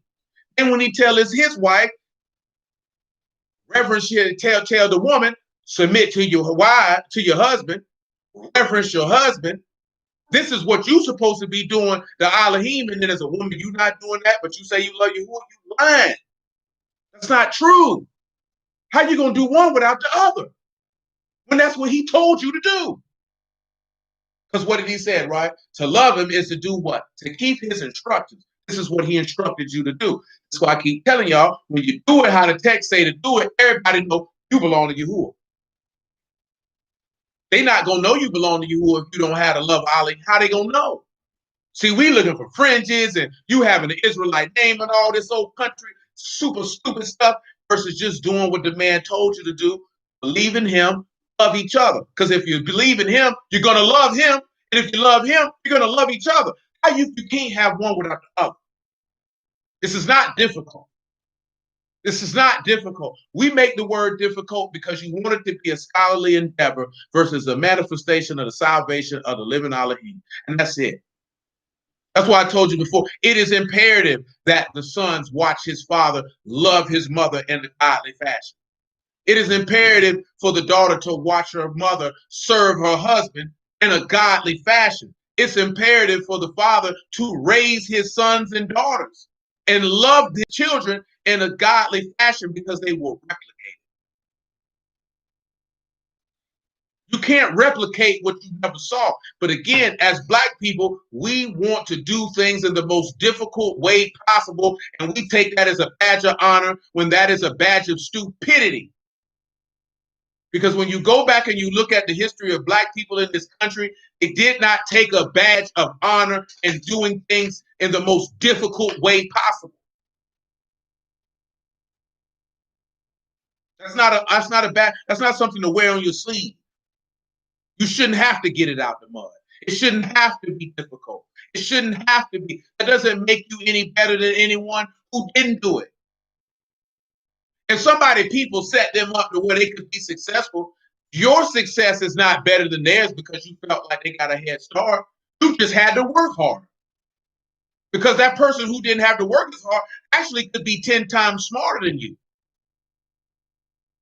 And you know why they're 10 times smarter than you? Because they didn't have to be concerned with survival. And that's why you turn around, and a lot of us, when I say you, I'm talking about Black people as a whole, look at people with contempt who did not have a difficult life because you feel like, oh, they think they're better than me. And they probably don't. They think I'm just alive.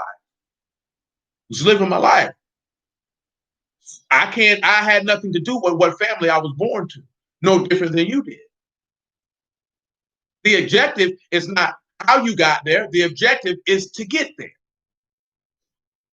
See, we want to tell the story like, see, I'm strong, I'm this, that, there, and the third.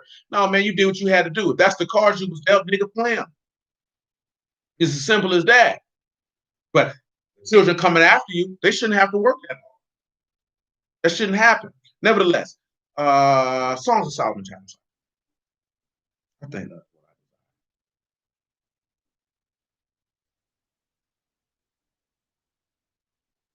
that's what it was. The wounds, the second wound in Zechariah 13 is Nakah. It also means to kill and to slay. You got Noon, Kaf, and Hay, and you see that Yahushua was subdued to bring eternal life. So again, it's the faithful are the wounds of love. Most of us can't even fathom the fact that someone would love you enough to be wounded on their behalf. After the Songs of Solomon 5 and 1, I should say, Romans chapter 5.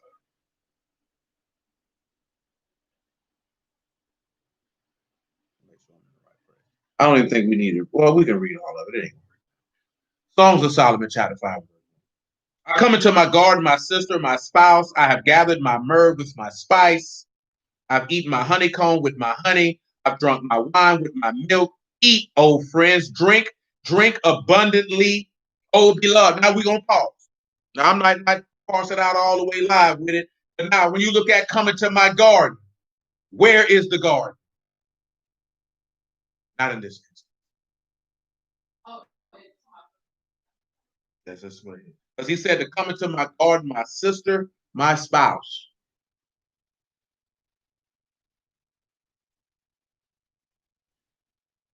Of course, spouse is bride, and that's Kala, Kaf, Lamad, and Hay. So go ahead and behold the shepherd being subdued. So remember, right? You in Jerusalem is acceptable. Because where was his sepulcher placed? In a garden that no man had ever been in. And he's telling his wife, his sister, and his spouse. Who can we take that back to? Sarah, because she was Abraham's sister and his spouse. He said, my beloved that knock, saying, open to me, my sister, my love. And I didn't get that, Luke, but I'm going to get it in a second. My dove, my undefiled, for my head is filled with dew, and my locks with the, oh, I done skipped over a whole verse. Oh, man, right?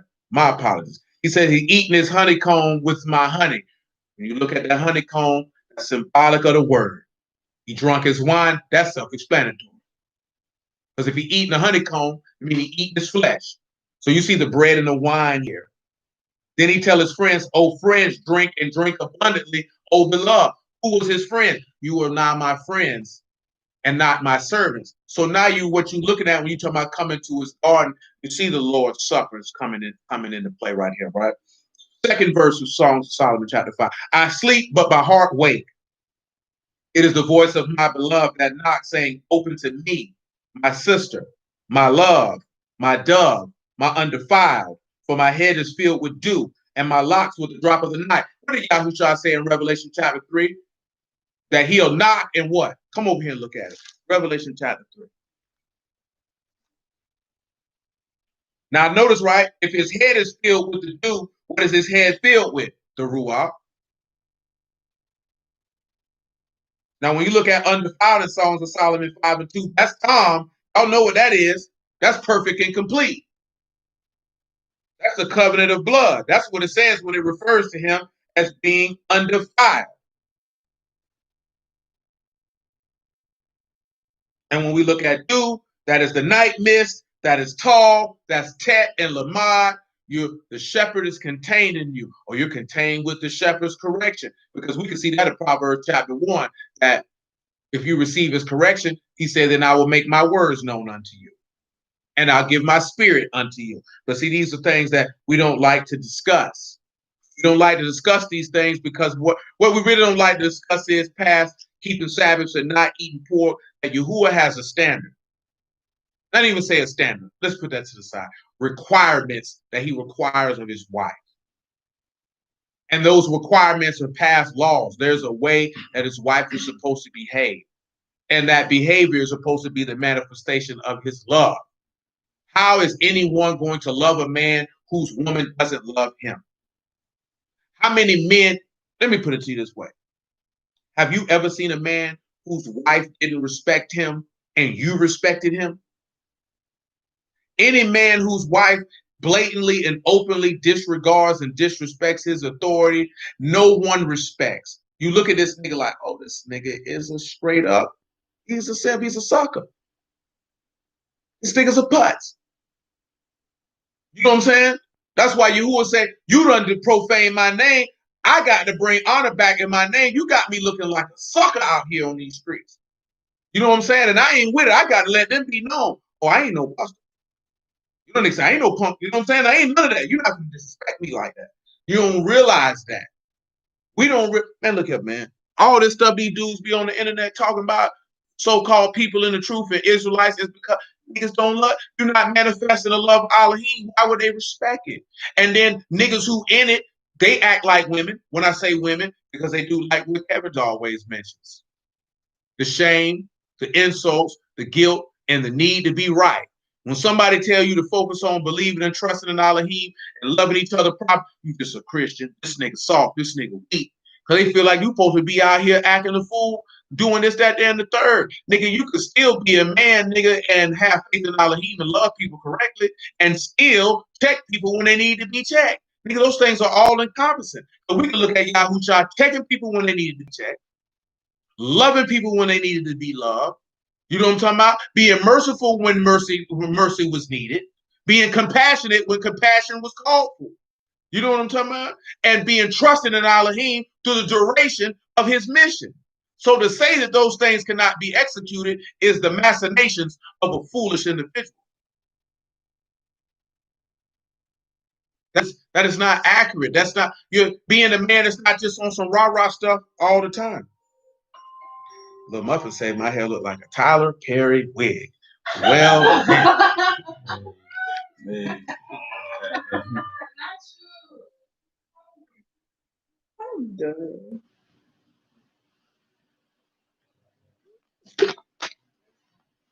indeed. Give Lil Muffin some credit. She came through with a zinger. Not you, Little Muffin. My Little Muffin. The original Little Muffin. Yes, because she has a new Little Muffin. Little Muffin said, I said nothing of the sort. I said, he texted that first. He tried to put it on Little Muffin. No, Little Muffin. I could hear her saying that. I said nothing of the sort. Little Muffin just keep jumping up like, somebody's calling me. And I am confused. Because I hear Muffin. So I think you're talking to me. You think I'm talking to you? Little goofy little girl. Revelation 3:20. He said, behold, I stand at the door and knock. If any man hear my voice and open the door, I will come in to him and will sup with him and he with me. And what did you see right there? He said this is the woman talking. I sleep, but my heart awakes. Sit there and look at this here, right? Let's look at awake. To rouse oneself, to awaken, to incite, to excite. Ayin, U, and Rosh. Proceed. Ayin, U, and Rosh. Oh, communicate with Lil Muffin right now? That's what you do? That's what you're doing. I know that's what you're doing. Ariel, come here.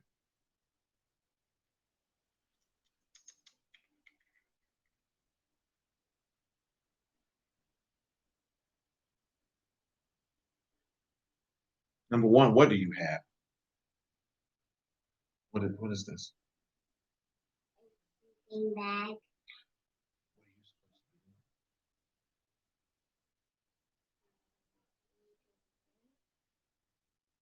What is your mommy?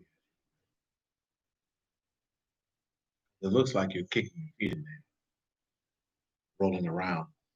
Down. Are you sitting down? Are you? Why aren't you sitting down?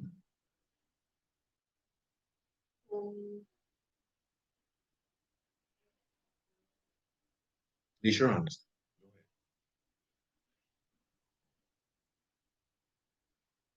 Ayin, U, and Rosh.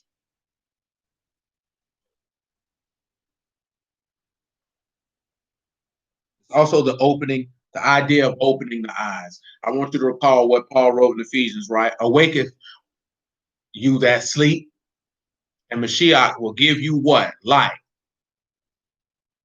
So I want you to think about that when he said, it says, I sleep, but my heart is what? Incited, aroused, and awake. Because see, we in sleep, but when you hear the word, your heart is stirred. So when you look at this here, right, the Ayin, U, and the Rosh, you begin to know or begin to experience what it is to be connected to Elohim. That's what causes your heart to awaken. He said, it is the voice of my beloved. What is that voice? It say, wisdom speaketh in the streets, in the concourses. You begin to hear the word. And it says what? Open to me, my sister, my love, my defiled, my perfect and complete woman. Well, how are you going to be perfect and complete? You're going to have to be born again. Listen to what say in verse 3. Songs of Solomon, if you would, chapter 5. I have put off my coat, how shall I put it on? I have washed my feet, how shall I defile them? You have taken off the coat of the flesh and put on the coat of the Ruach HaKodesh. So how would you put your coat off and put that back on? See, a lot of people, when they turn away from the word, they never put their coat off. See, people think you find out you're a Hebrew, you keeping Sabbaths, you don't eat pork, you keeping feast days, you think you solid, but you had actually never put that old man off. You're just a person who has put on a mask. You're a person who has put on a gang of makeup to cover up the blemishes in your face. You a stank nigga spraying cologne trying to cover up the funk. But everybody knows when you stink and you spray cologne, the cologne don't do nothing but magnify the funk. You know what I'm saying? Like straight up and down, because that's all we're doing. You're putting lipstick on a pig and telling me it's a beauty queen. You know what I'm saying? And we think that that's acceptable. And it's really detrimental because no one is. That's why when people walk from the word, you see a what? A rapid decline. You can't decline something when you actually put that off and put him on. People are not putting themselves off and putting him on. If you don't put off the coat of the flesh, the coat of the world, the coat of defilement and everything contrary, how are you going to put that back on? That makes no sense. This is a point what I had told y'all years ago, that if you done got to that point where you done put that coat off and you done put Elohim on, the thought of a life without Elohim is no life at all, and you would rather be dead. Because in reality, you're just walking dead. See, a person who has never experienced Elohim could never understand that perspective. If you have not experienced Elohim, you haven't experienced Yahushua for yourself, you will. And when I say for yourself, meaning you have put your coat off and put him on. I ain't talking about experience like people, you got to get a relation. I ain't talking about that old cliche, corny stuff people talking about. I'm talking about literally taking that coat off, taking the world, taking your lust, taking your will, taking your mind, and putting that off, and taking the Lord, doing just like what Esau, what Jacob did with Esau, putting on a garment. If you haven't done that, then you're not going to understand the thought process of, because that's how the Lord felt when he said, you don't forsook me. You have no life without Elohim. There is no life without Elohim once you know Elohim. Most of these people have never known Elohim. They've never met Elohim. They have not communed with Elohim. Therefore, they do not understand how faithful are the wounds of love. They do not understand that he's a friend that love at all times. They most definitely don't understand that there's a love that sticks closer than a brother. And they definitely don't know that the man was born for adversity. So therefore, they don't understand that. So to you, you look foolish. You have to be willing to take that. See, everybody has a problem with the word of Elohim because the word of Yahuwah is supreme. His word does not fail. It does not come back void. As to all those who put their trust in it, it will not be put to shame, and they will prevail if they hold fast to it. See, Nick, I've told you this before, right? I done studied every religion pretty much known to man before I even. Most people find out about Aleister Crowley, because we were talking about him earlier. When they get in the word and start studying Illuminati, we knew who Aleister Crowley was when we were teenagers. You know what I'm saying? Nigga Ben read about that. Nigga Ben knew this crack was an idiot. I knew who Anton LaVey was before the internet. You know what I'm saying? Like, they didn't say this stuff. It's not out of pride. It's just facts. And I ain't talking about just myself, but several of my peers that we have forgotten more than most niggas done learn when it comes to that type of stuff, because we were on that in the mid to late 90s, where you had to go get a book and read that. Not know, oh, let me pull up this YouTube video. And you just sit here and watch it for 2-3 hours. You know what I'm saying? Like, no, nigga, we had to hit bookstores, or niggas had books, or somebody, this, that, and the third, got our hands on that. We reading that. You know what I'm saying? We know who these people are. And we conversing about that sober. We weren't even high talking about this stuff. We're sober. No reefer, no nothing. This just stuff was just generally interesting to us. You know what I'm talking about? So when you see all this stuff, now, of course, I went further than some of them did. You know what I'm talking about? Because I used to be in the trap with books, and they're like, yeah, I'm reading this here, reading this, that, and the third. But these people are full of crap. And when you look at the stuff in these occult teachings, they doing the same thing the book tell you to do. They just using another God to do it. And you want to mock me for sticking with the script. I look at you like the idiot. You believe in that book? Nigga, you believe in a half man, half goat. Matter of fact, let's just put this to the side. Nigga, you worship vagina. Now, let me put it to you this way. That's no disrespect. It's no disrespect to any woman on here, because I love all of you. But y'all know full well you a woman. You know full well that has to be the most asinine thing in the world for a man to put a woman that high up, because you know yourselves. You know yourselves. Y'all know how emotional y'all can get. Y'all know how y'all can overthink things. Y'all know how anxious y'all get when you are faced with difficult scenarios, situations, and decisions. You know what I'm talking about? Not now one of y'all, when y'all faced with a very, very difficult proposition, desires to go ask any of your girlfriends for their opinion.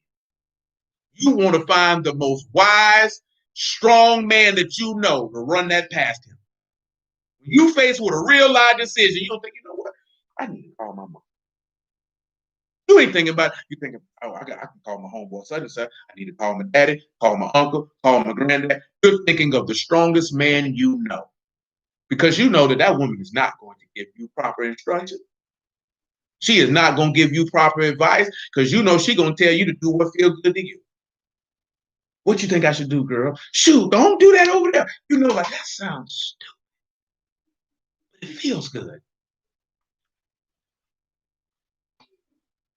Look at that Michael, like, shoot, I done did that 3-4 times. You done did it. We know that laugh. we yeah, you done did it. And it had to be nothing major.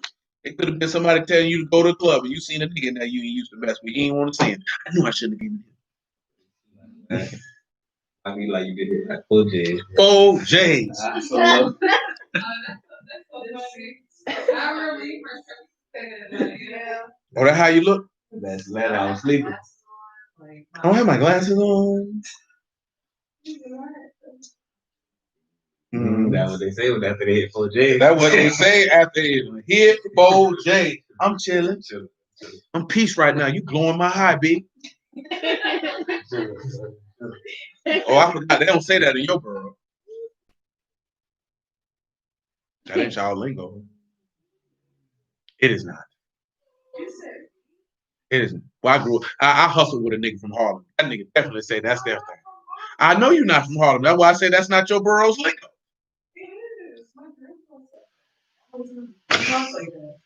Hard. That's a lucky kid. How old is he? It explains me. Oh, that nigga young. That's a young Wow, man. really? You're younger than you. You're to be crazy. My dad definitely was your granddaddy. Well, nigga, you an old man, baby. I'm just saying. Shoot. 65. Let's see, man. Pops would have still been here. Pops would have been about 70. Come on, dude, 65. Oh, that's I'm finishing Revelation 3. Come over to Luke 24. Well, we still holding Songs of Solomon 5. But let me finish Songs of Solomon 5, man. Songs of Solomon 5 and 4. It's all right, Michael. It's all right. You let him get you a couple times, baby. It's okay.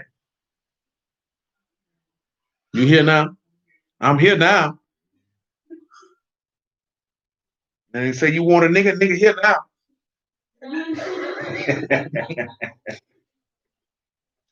Oh, man, that was funny. You know what I'm talking about? I don't know the reference to that. Oh, that's a 40-year-old version. Let me talking about. Yeah. Don't be a nigga. Neither am I. But I ain't never seen that movie. But no, absolutely not. That nigga Dwight showed me that clip. Nigga, I died now. Okay, saying Kevin Hart, nigga say, man, help me out with the sale. Don't be a nigga, be my nigga. That nigga say, just move forward with the sale amicably. That nigga say, using big words, I don't know what they mean. That nigga say, I'm gonna take him as disrespect. That nigga say, you want a nigga here now. That was hilarious. 5 and 4. He said, my beloved put his hands by the hole of the door, and my bowels were moved for him. Of course, y'all know that's what.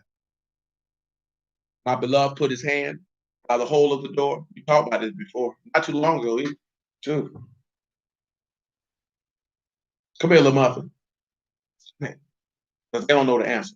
So I'm gonna tell you the answer, and you tell them.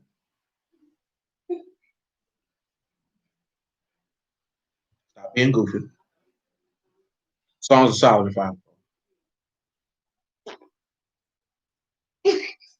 I did not hear you. Oh, I didn't hear you. you heard me. Go on. No, I didn't. Go on. Y'all know the answer? Who know the answer? He Who's said, this? time and system, whatever he said. And that understand the father's She just said it. Talking about you ain't hear me. That's Oh, you got it. My beloved put his hand by the hole of the door, and my bowels were moved for him.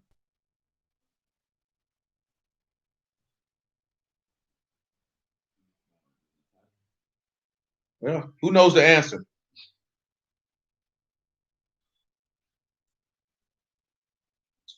That was Thomas. Put his hands in the side. Oh, it's definitely. She tried to, but she couldn't understand it. That's what she said. That's, yeah. She had an extra syllable. Several. Verse 5. Now you're being goofy. I rose up to open to my beloved, and my hands dropped with myrrh. My fingers were sweet smelling myrrh upon the handles of the lock. That's him when he rose up from the dead. Remember, right? We talked about that not too long ago, about the last week, actually, with the spices. That's why you smell the myrrh. I opened to my beloved. My beloved had withdrawn himself. Remember, he showed himself and then he disappeared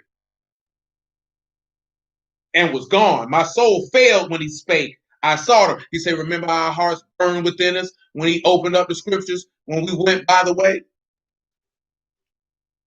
But he gave me no answer. The watchmen that went about the city found me. They smote me. They wounded me. The keepers of the walls took away my veil from me. Again, I mentioned this here while we in Song of Solomon, man. I really be pissed at these old lustful, nasty niggas who think this man was in this book talking about eating vagina and sucking penis. The junk is distasteful, but it really shows that that's where the mind of the reader is. That when you read that, that's what you got from that. Because I ain't tell you no lie. I had never read Songs of Solomon and thought to myself, this is talking about sex. Like if we were to go verse by verse, chapter by chapter, because there's only 8 of them, ain't nothing in there closely, remotely close to talking about any type of sexual activity. I'm not gonna do it. I'm not gonna do it. So I'm just saying that for those who are not familiar. It's not anything. It is the relationship of the love that a man has for his woman, and that woman speaking on the love that she has for that man, because that's the love of Yasharal to Yahuwah and Yahuwah to Yasharal. But dudes can't see that because they have never actually loved a woman. When we talk about loving a woman, I'm not talking about loving a woman as forth as being in love with that woman and having an emotional attachment. I'm talking about looking at that woman and having a genuine care for her love and well-being and expressing that love to her in perfection. It just stated to my undefiled, my perfect and complete. But like I said, if you have a carnal mind, then you're going to see what you want to see. And unfortunately, this became cliche. The scriptures are not unlocked for everyone. It's unlocked for the ones who Yahuwah wants it unlocked to, in order to give it to those who he wants to have it. Because a steward must be found faithful. That man does not dispense and disperse wisdom and understanding liberally, because all men are not worthy to carry it. See, that's no different than a man that's a precious treasure. That's no different. A man didn't give his daughter to just anyone's family, because he just didn't view his daughter, I'm going to get paid from the dowry. This is a precious treasure. This is my daughter.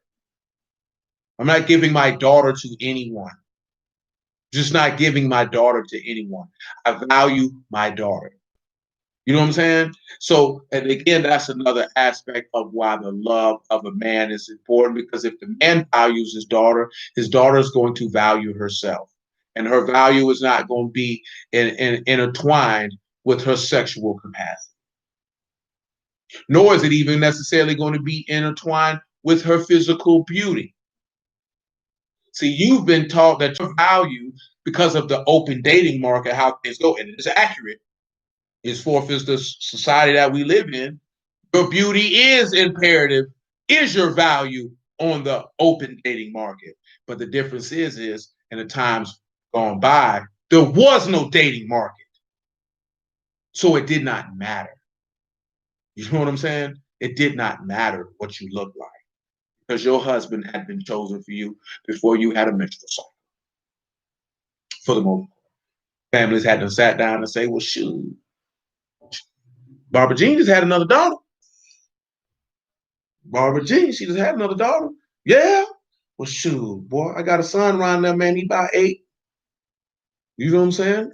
What you trying to do? Well, shoot, I know y'all are good stock and good breed. Let's do it. You know what I'm saying? That's how that went down.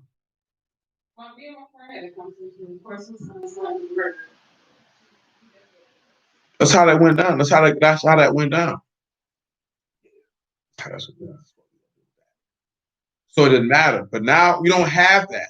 So whether women like it or not, your beauty is what's going to get you chosen.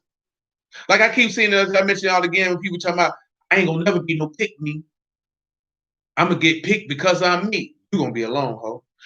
All that tells me is you don't want to compete. Because isn't the objective to get picked? So how is being a pick me? How can you be a pick me because you are displaying the attributes that men want? You say you want to be married, you have to be chosen. Because you know what that is when somebody really says that they want to control the dynamic of getting in a relationship and getting married. And you don't control that. The only thing that you can control is who you give them yams to. But you do not control a man coming to you and say, will you be my old lady? Or will you marry me? You know how we know you don't control it? Because you ask niggas, are you going to marry me? If you control that, you wouldn't have to ask it. You don't control that. And for the average woman in this society, that bothers them because you've been taught to be in control of everything. And the thing that you want the most, you have no control over because you can't make a nigga marry you. You can't make him do it. And instead of actually becoming what a man wants to marry, you say, nigga, Mary J. Blige it, love me as I am, or don't love me at all. And guess what you're going to have? A house full of dogs, a house full of cats. You the auntie who travel the world with no kids, no man, no nothing, popping up at every holiday. They go, Auntie Monica. Yeah, she stay fresh. When she gonna get a man, girl? Shoot, she gonna get no man. She don't know how to talk to people. Your grandma and aunties coming to you. So when you gonna get married, baby? What you in now? About 39? You know ain't no 33 auntie gonna do like because you know they gonna be mean with it. You know how them older black women, you know they gonna be mean with it. It's so funny because when you, I don't know, that's what I found. You shouldn't ask me who it is, why I gotta do this, why I gotta do that. It's just like, That's what you I don't created. see white women on my timeline, and I'm like, black girl, it's like, I can see the difference. It is a difference because the numbers say that only 1 out of every 4 of you are going to get married. That's what the numbers say. So then you would have to look at why only 25% of you getting married. That means 3/4 have no husband. That's not the men. That's not even the odds. It's not because there's many niggas out here who don't believe the hype. I'm just saying, just general one for that. It's bad numbers, but see, odds is mean she ain't got a chance. She got a chance. Niggas saying, yeah, and it's funny I'm straight. I remember this girl, I think her parents, she had been in a long relationship, and they broke up for whatever reason, and then she was telling me about how he had died in a relationship, and basically they're on fast track. She like, well, what was it about me? Type, and I'm just looking at it now, I can just tell you your attitude. Your attitude. She, about to be, well, she's a pharmacist now, where it's just like, You thought you were better than him. yeah, or you playing Willis the way that he wanted to do. So you was like, you know what? Now he get with enough. See, that's what a lot of women say. See, that woman brought the best out of him. No, she shut up. She made him what he liked to eat. She didn't give him avocado toast. He liked wheat toast. You know what I'm saying? He didn't want to wear the outfits you wanted him to wear. You know what I'm talking about? She focused on, well, baby, what do you like? And it's crazy also because it's like it ain't got. I feel like how they were saying on the thing, it ain't got nothing to do with that. Right. I know plenty of women that are black that are married that are successful in their careers. Just like they did choose to get very young and just let it be that, but it's like it's the type of woman. Yes. Yes. Most of you are trash. When we're talking about trash, meaning you just don't know how to deal with a man. But meaning, if you don't have that, what is trash? That means it's useless. That's what trash really means when I say that means you're useless. It means you don't have any use. He doesn't have any use for you. You know what I'm saying? Indeed, you're a Belial, you're worthless. And you don't want to be that. You know what I'm saying? So when a woman says she doesn't want to be a pick-me, you don't want to be useful to this. You say you want to get picked being you, but what if you is useless? And that's why no one has picked you. Because you would have to look at why has no one picked you? And you actively been trying to get there. See, there's a difference if no one picked you and you weren't actively trying. There's a difference on that. Because ain't no nigga finna kick in your door and say, ha ha! I'm gonna love you today.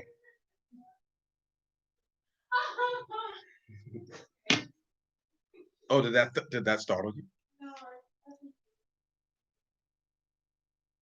Oh, you just think somebody gonna come to your door and say, hello, Miss Tutson?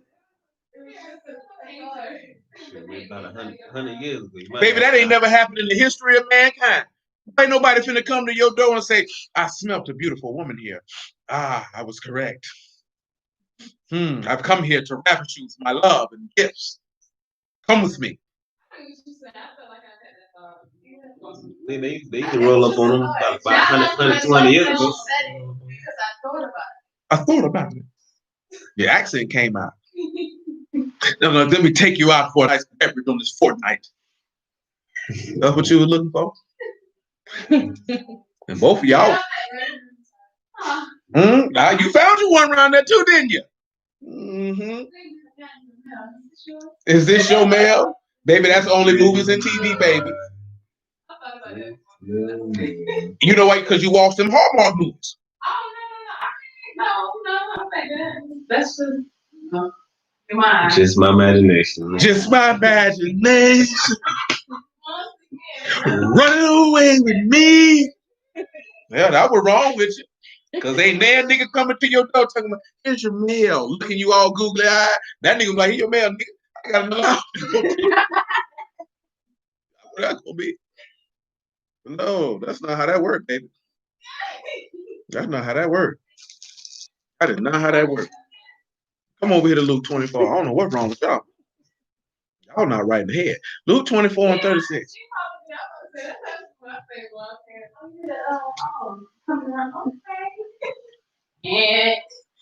Definitely. Shot clock violation. Right up and down. Luke 24 and 36. And as they thus spake, Yahushua himself stood in the midst of them and said unto him, Shalom be unto you. But they were terrified and affrighted and supposed they had seen a ruach. And he said unto them, why are you troubled? Why do thoughts arise in your hearts? Behold, my hands, my feet, that it is I myself, handle me. And see, for a ruach have not flesh and bones, as you see me have. And when he thus spoken, he showed them his hands and his feet. Because faithful are the wounds of love. We're not going to talk about the kisses of the enemy or deceitful, because we know that's Judas. Screw Judas. Judas is irrelevant. It's in the verse. We've talked about it. We've done it. We're going to move on. But the faithful are the wounds of love. Let's go back and look at that word for faithful. Just one more time. I think it was Amon that was there, but I can't. And it was. So you know, right? That's support, to confirm, or to be established, to be sure, to be verified, to trust and believe, to stand firm, to be certain of. So you can stand firm and be certain of the wounds of love that Elohim has done this. Aleph, Meme, and Noon, if you would. Aleph, Meme, and Noon. After that, I think we need to go to Hosea chapter 3, because that's not going to jive. Hosea chapter 3 is not going to. A brother being born. But yeah, like I say, man, I mentioned all this stuff, man. Stuff might seem to be funny, whatever the case may be, but it's just a reality joke, if you would. Because prayerfully, at least in the flesh, everybody's married for the most part. You know what I'm saying? And we getting ready to do one for y'all. You ready for that? Look how you looking. I've been ready. I'm getting fine right now. Right, this here. Say, shoot, I might not keep that physique on for it blow me up like a Goodyear tire, but I'm gonna get it there. You already know. Niggas get freshly married, boy, I give you 60 to 90 days. 60 to 90 days. Shoot, that's it. You call it could be in your jeans, it could be in your spleen. But either way it goes, 60 to 90 days, well, you gonna have a baby.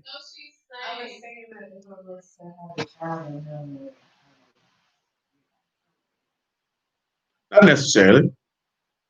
It's not in your genes to blow up when you get pregnant. You know what causes you to blow up and get pregnant? You eat everything in sight and you sit on your bottom. Because I understand when women say that, but once I saw a pregnant woman with a six-pack, I don't believe it.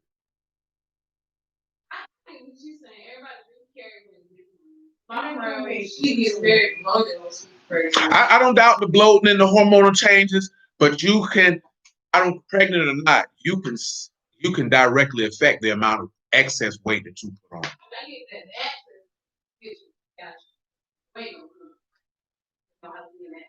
Yeah, you don't have to be to the point where you around here waddling around like a penguin.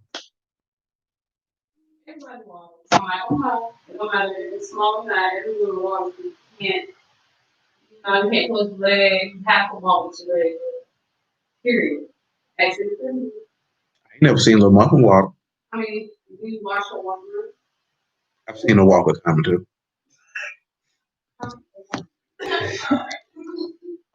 I do. I know. You waddled? Did you get big? Well, you said so. Okay. No, I look like this. Are you sure? I think I wager you would. I wager you would. like just walk through. Olive, Meme, and Noon. What y'all got for me?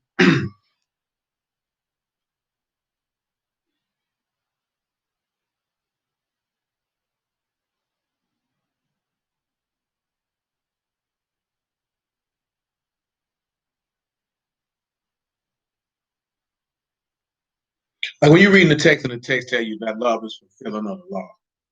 When it tell you, like when the doctor of the law had asked the Lord, uh, what is the greatest commandment? And he said to love Yahuwah your Elohim with all your heart, with all your might, with all your strength, and with all your soul, and to love your neighbor as you love yourself. And he said, Master, you answered correctly. Because he said to do that was greater than all what? Burnt sacrifice. So this is somebody, like he said, oh, you not far from the kingdom of Shamahim. Because this individual understood the action of manifesting love towards Elohim, because Elohim has loved you at all times. Guess what? I mentioned Romans 5 too, and we still need to go around there and get that. Because we're going to read that, because he's going to tell you that when you were yet without strength, but she died for the ungodly. See, that's the part we don't understand. This man loved you even when you was in your sin. And when we say loved you, meaning he loved you enough to send a sacrifice to atone for that sin that you might be a partaker of. Aleph, Meme, and Noon. So when we turn around and we look at that, right, we can see how the leader's Ruach or Yahusha's Ruach is eternal life. That's why faithful are the wounds of love. Because see, come to Romans 5 now before we read Hosea 3. But see, ain't nobody else gonna do that. Ain't nobody gonna do that.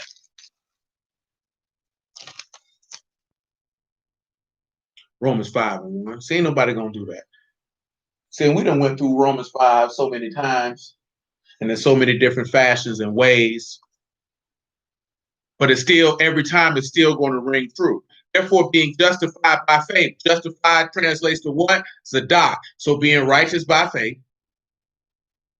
We have shalom with Elohim through our Lord Yahushua HaMashiach. Because faithful are the wounds of love, and that friend loves at all times. You have a brother born for adversity, because he was born to take the distress and vexing that Elohim would place upon your head. That's why you have peace with Elohim through him. Because without him, there's no peace for the wicked. Let's continue. By whom also we have access by faith into this grace, where we stand and rejoice in the hope of the esteem of Elohim. And not only so, we esteem in tribulations, also knowing that tribulations work patience. Remember what he told you, be of good cheer. He said, in the world you shall have tribulation, but in me you shall have shalom. So be of good cheer. I have overcome the world. This is how you have a brother who was born for adversity. Because see, he was born to be vexed on your behalf. And he was also born to be a help and a stay in adversity, because when he was vexed in adversity, what did his Abba do? He sent a Malakim down to strengthen him. So if you and him and he and you don't think he would give you strength in the time of adversity? He was born for that purpose and cause. The purpose of going through tribulations is for you to learn to have patience, to wait on and trust in Elohim. The story in David is a hallmark example of such a matter. And patient experience and experience hope. Because once you've experienced the patience, went through the patience, then you have experienced the goodness and mercy of Elohim, as the Apostle James wrote, that you learned the long suffering of Elohim and look at the patience of Job. Because then you begin to have hope in Elohim, because you wait for him. And hope make not ashamed, because the love of Elohim is shed abroad in our hearts by the Ruach HaKodesh, which is given unto us. See, these components of which he has stated is something that many brews will not discuss with you. The part that you go through the tribulation to get the experience, to get the patience, to experience Elohim, to have open Elohim, because that means the love of Elohim would shed abroad in your hearts, because that would point to us looking at, especially if we focus on a brother being born in adversity, which we are to loosely, because we're really talking about faithful are the wounds of love, the adversity that he suffered. Because if we looked at, because we've looked at this individually, and we've looked at this through the Lord in the past, because his tribulation of being killed caused him to have patience because he waited on his Elohim. And in him waiting on his Elohim, he experienced the word or the promise of Elohim, which allowed him to continue to have his hope in Elohim, because I know that he would not suffer his Kadash one to see corruption, because the love of Elohim was shed abroad in his heart, and he resurrected him from the dead. Verse 6, for when we were yet without strength, in due time Mashiach died for the ungodly.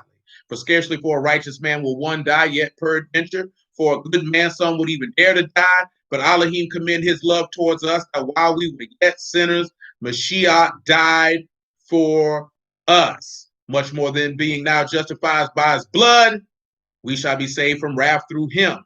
For if, when we were enemies, we were reconciled to Elohim by the death of his son, much more being reconciled, we shall be saved by his life. Notice where it says he commended his love towards us, and that while we were yet sinners, because a friend loves at all times. Because if he called Abraham his friend, that means that we are a friend to him. And even in your sin, he's still, because we can read that in Nehemiah 9. He said he had compassion on them and mercy on them when they were in the land of their enemies, and when they called upon him, he delivered them. Hosea chapter 3.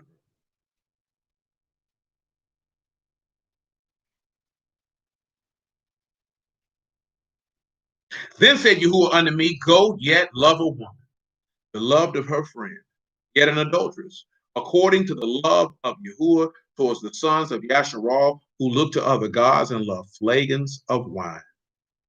Now notice, right?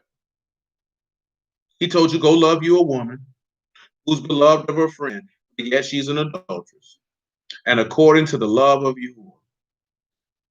Now, when you look at according to the love of Yahuwah in Jeremiah, the book of Jeremiah, I think it's chapter 32, might be 33.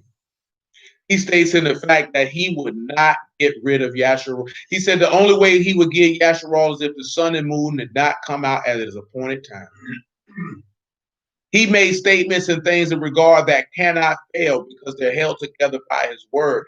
That's according to the love. See, come over here and look at it since I'm talking about it. I just gonna have to read it. I can't even paraphrase it properly to do it any justice.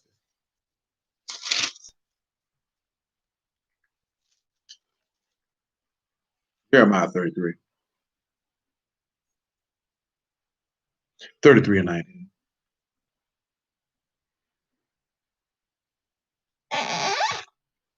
See, I don't want y'all to get caught up. Yeah, we the Israelites and this, that. No. We're talking about a love that a man has, that even while you were contrary, the love was still there. And that this man took wounds to show you how faithful his love is. And that he has a love that will stick closer than your brother. This is about you understanding that what Elohim is love. And that if you're in Elohim and you profess to be in Elohim, then you're going to love. But again, see, this is where most people get caught up in the mix at. Most people want you to love them according to how they want to be loved. Now, let me tell you something, right? Because you got this thing in the world, right? The love languages, right? And there's nothing wrong with it if that's something that you want to deal with. But a lot of times people love language might not jive with what Yahuwah say love is. And somebody could be loving you according to the love of Yahuwah, but they're not loving you according to that. Now you mad. Somebody, this person don't love you. Because you're going to tell them, you going to love me like this. But is our love languages greater than the love of Yahuwah? Absolutely not. Because truth be told, in the love of Yahuwah, I don't care what love language you have, it's encapsulated in that. But what the thing with the love languages is what it ends up doing is it causes an individual to say, if you're not doing this, then you don't love me. See, it's not, I said, that's why I said there's nothing wrong with them, but you have to keep them in perspective. Because I know a couple people on my timeline be like, if they don't love you according to the love language, they don't love you. You have to love people how they want to be loved. What do people come to you and say? See, God ain't real because he don't love us like you telling this man how to love. How can the creation, something that is the part that tripped me out? Niggas say they in tune with the universe and all. Nigga, if you are the black woman's daughter, if you God, nigga, why you die? Because if you niggas were so spiritual and had all this power, you would stop yourself from dying. But you know what a nigga hit you with? See, we energy, brother. And energy can't be destroyed. It can only be transformed. You know what I'm saying? See, we keep coming back on this. See, you a nigga who just, but you mock me because I say I believe in the resurrection of the dead, and it's the best you could come up with. What you getting transferred to? This the best you, and you saying what I'm saying is stupid. But you telling me you go, I might come back as a bird, brother.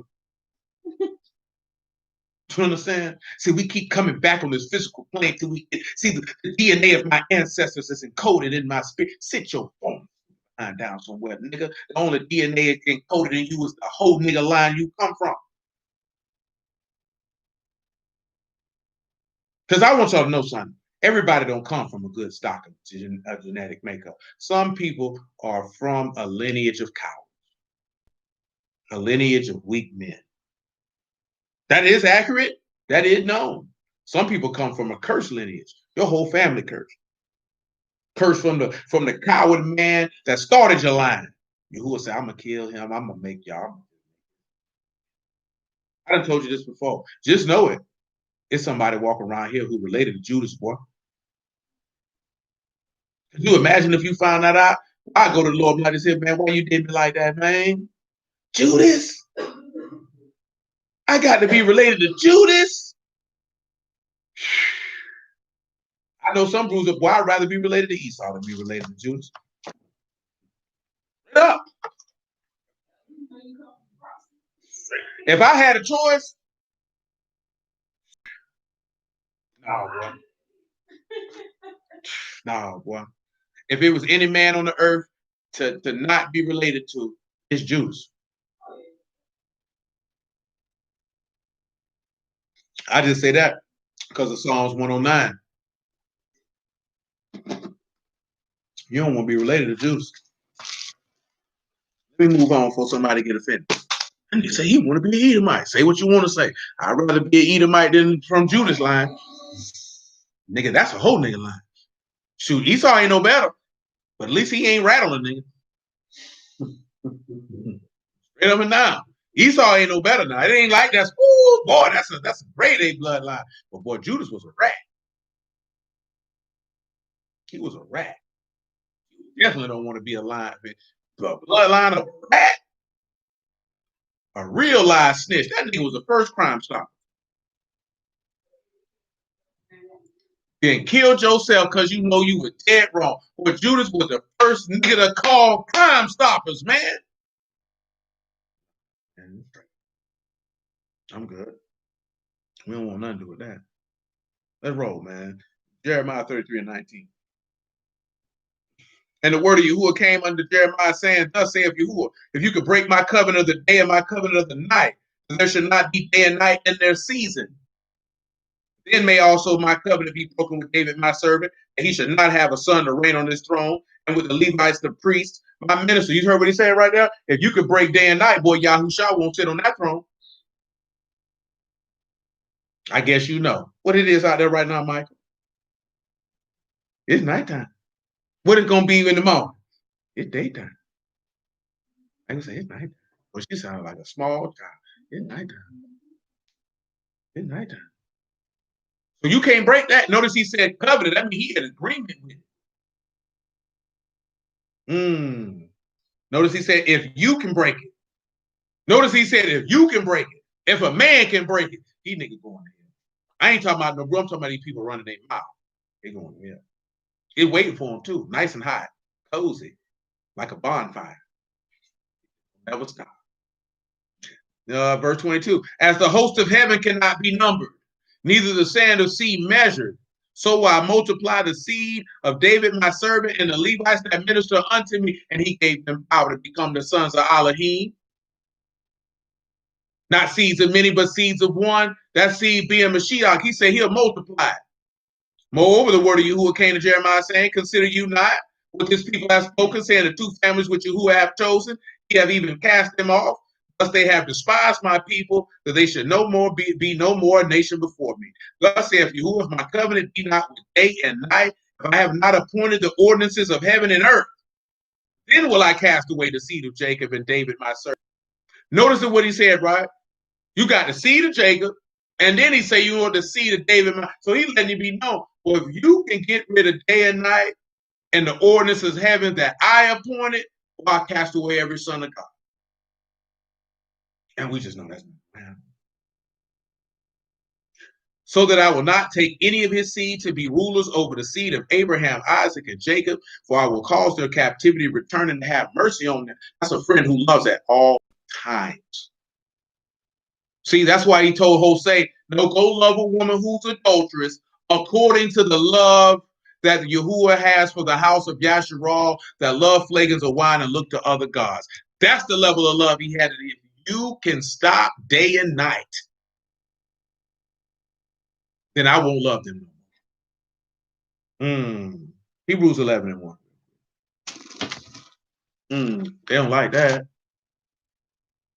Because it's not the aspect of us being Israelite, because we already know that. It's the aspect of that is a serious proclamation of love. You understand what I'm saying? Romans 11 and 1. He said, I say then, have Elohim cast away his people? Elohim forbid. For I also am an Israelite of the seed of Abraham, of the tribe of Benjamin. Elohim have not cast away his people which he foreknew. Oh, notice he said foreknew. Remember I told you before? That man's lie, those wounds are for who? The people who were slain from the foundation of the world. What? You not know not what the scriptures say of Elijah, how he made intercession of Elohim against Yasharal? Yahuwah, they have killed your prophets and dig down your altars. I am left alone and they seek my life. But what answer Elohim unto him? This is what he said. I have reserved to myself 7,000 men who have not bowed the knee to the image of Baal. Do you see what the point I'm talking about? He said this. That's First King 19 when Elijah on the run, and he like, boy, go ahead and take me out of here, man. They gonna kill me. And he said, boy, I got 7,000. What? 7,000 that I've been knew. Well, they ain't everybody in Yasharal had them bound and need a bail. But he said, boy, I got 7,000. What? Because he a friend that love at all times. Well, there's always a remnant of righteous men who he love. He love everybody. He's like, we know that he hates sinners, but at the same time, he loved the sinners still because he still feed them. He still give them rain. He still give them all. He still let the sun shine upon them. He still let their crops grow. He keep breath in their lungs. He's still showing his love because his love is contained in his long suffering, as those are vessels fitted under wrath. See, it's not to sit back and say, he said, yeah, I don't care about the sin. I still love you. No, he's still manifesting his love as those people store up against the day of wrath for their lack of love towards him. Exactly. I'm going to keep my word as you break your word. Then I'm going to break your scalp. See, ain't no other Elohim like that. See, people can't understand that is a complete manifestation of love. That's why he can turn around and tell you love your enemies. See, a lot of brews don't want to hear that because you don't want to. Then we just read in Romans 5 when we were yet enemies. See, a lot of brews don't want to realize, well, you was Elohim enemy, yet he loves you still. Why you can't do the same? You hypocritical, wicked bastard. See, that's rough right there because you would actually have to be Yahuwah. When I say be Yahuwah, have the same mind as Yahuwah. And we don't want to do that. You don't want to love nobody who did you wrong. You don't want to love nobody who transgressed against you because you taking it as it's some sappy type stuff when it's doing what's right, even when they don't deserve it. Yeah, you don't deserve me doing this. The only way you stop doing that is once they have got to the line where you could just reject them totally. But it takes a little while before you get rejected totally. And usually people reject themselves. I mean, you all remember, man, the story already been written. So it's not that it's not a chance for salvation. It's either theirs to begin with or it's not. As Paul wrote in Thessalonians, we give thanks to Elohim always for you, brethren, beloved of the Lord, because from the beginning you were chosen unto salvation through sanctification of the Ruach and belief in the truth. So those of us who were saved, you were chosen from the beginning to be saved. Those who were for damnation, they were chosen from the beginning to be damned. And it just is what it is. You know what I'm saying? Ain't really much we can say about that because everybody has a chance per se, because everybody has a chance to hear it, but everybody didn't have a heart put in them to receive it. You know what I'm saying? You could put no doubt you could, bro. You could put 1,000 people in the room, and maybe 20 of them have a heart to receive it. Because I can't even say 100, because that's being generous. Maybe 20, 50 at the most. You know how many people were living in Yasharal for there to be 7,000 men who hadn't bowed the knee to Baal? Remember, you came out of Egypt, 600,000 men, not counting women and children. And you're saying 7,000 men had not bowed the knee to Baal. So, like I said, you could put 1,000 people in a room, man. 20 to 30 people already have a heart to take that in. Everybody doesn't have a heart to take. That's why when some of y'all be here, like, yeah, it makes sense. And then you go to tell it to somebody else and they look at you like you stupid. You know what I'm saying? Now, that doesn't mean that that person doesn't have a heart to hear it. It might not just be their time for their heart to be open. But a lot of the times, it don't be. It just ain't in them. You know what I'm saying? They don't have a heart for it. And you do about that. That's not of my concern because that's outside of my control. So I do not fret myself about things that I cannot control. You know what I'm saying? I can't control if somebody going to receive the word or not. It's not my business. You know what I'm saying? I can seek to show you the love of Elohim, but I can't force you to believe something that you don't believe. And I can't force anyone to do something that they don't want to do. And I can't force someone to be where they don't want to be. This is why people drive themselves crazy in quote unquote romantic relationships, because you're trying to force someone to do something that they don't want to do. You know what I'm saying? And you feel like if I just love them, they'll do it. I've told y'all this before. You can't love nobody to do right. They either gonna do it or they ain't. Kira says she sees it like marketing. You could advertise to 100,000 people. 10,000 people may click the link. 1,000 people may browse the items. 50 may put something in the shopping cart, but only 10 gonna buy. And that's accurate. That's accurate. Because I just know that with that wholesaling, well, you know how many leads you got to send out to just get one contract? Like 10, 15,000. You know what I'm saying? People just thinking like this here because it just is what it is. Because everybody's not buying what you're selling. Everybody ain't buying what you're selling. It don't resonate with them. The gospel does not resonate with everyone. For whatever. And everybody tries to qualify. Well, if you said it like this, or if you taught it like this, or if you did it like this, how about the fact they just don't believe? Because you can say it nice, you can say it soft, you can say it however you want. But if a person don't believe it, it just doesn't matter. Back to Hosea chapter 3.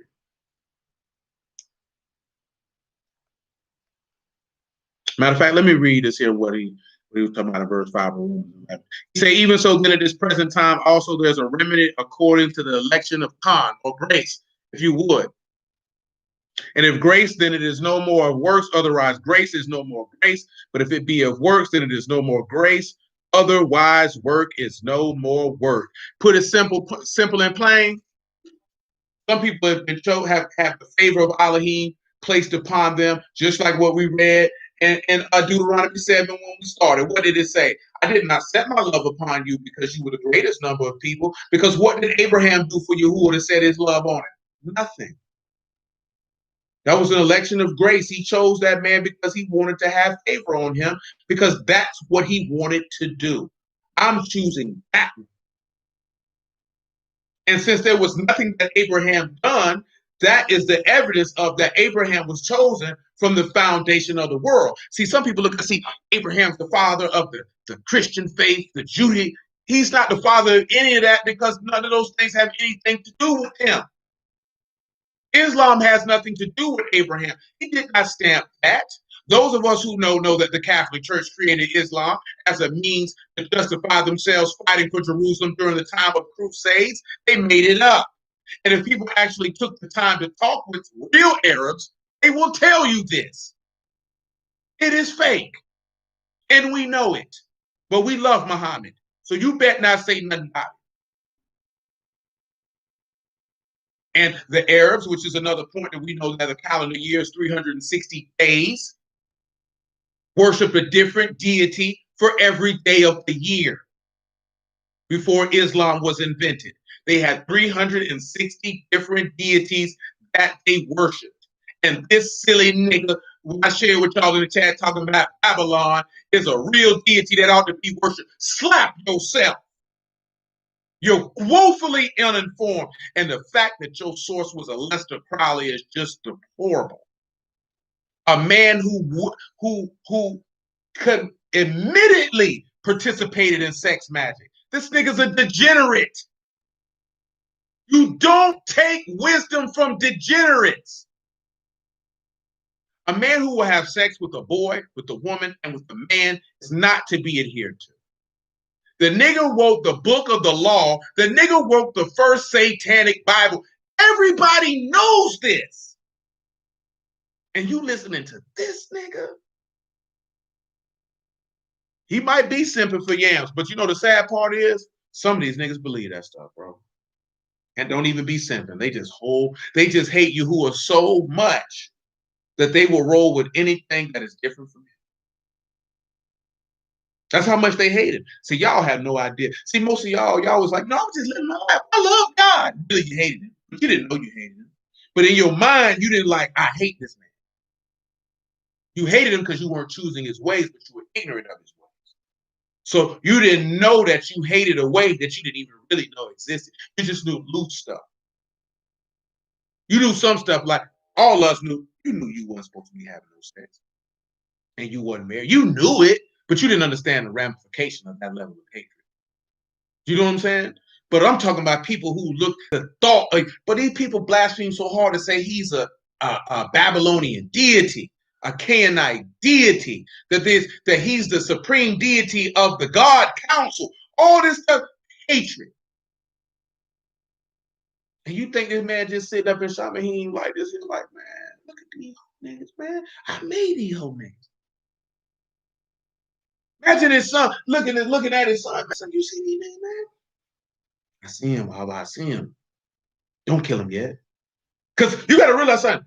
Yahusha make an intercession on your behalf to stop this man. Let's just put that out there so you can know that. Yahusha is making intercession on behalf to stop this man from killing you.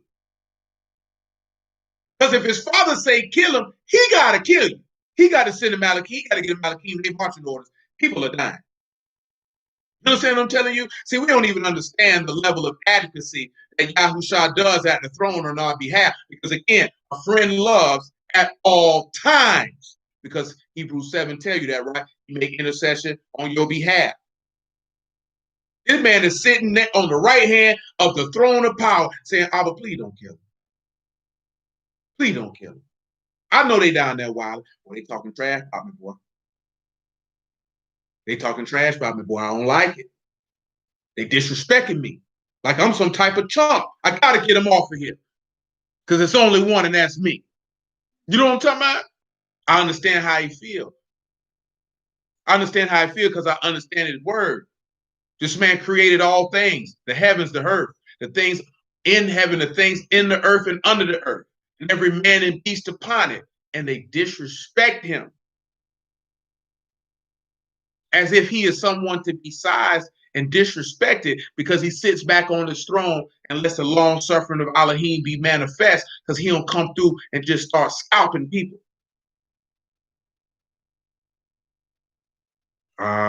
Blessed be the living Elohim. Well, these boys don't know who they fooling with. Matter of fact, we're going to start right there because I don't want to extend that Jose 3 too long. We are already at 2.5 hours. So, hallelujah. Yah for Yahushua the word, man. I appreciate y'all this evening and for your time. Prayerfully, everything seeps into your brain, you understand, and things of that sort. But again, what are we talking about? A friend loves at all times, and a brother is born for adversity. A man who is friendly must show himself friendly, and there's a love that sticks closer than a brother, and faithful are the wounds of love, and open rebuke is better than secret love. Every last one of them things is talking about it. We've kind of discussed in the areas of him being a friend that loves at all times. We definitely already discussed that there's a love that sticks closer than a brother. We're talking about, we still have way more to go. Faithful are the wounds of love. Because the love of Elohim cannot just be discarded because niggas want to view it as weak. The strongest thing that you could ever do is love someone. You know what I'm talking about? I ain't talking about this old emotional type stuff. I'm talking about the strongest thing that you could ever do is love someone. Because what did we just read? When we were yet without strength, he died for the ungodly. You were weak because you were without love.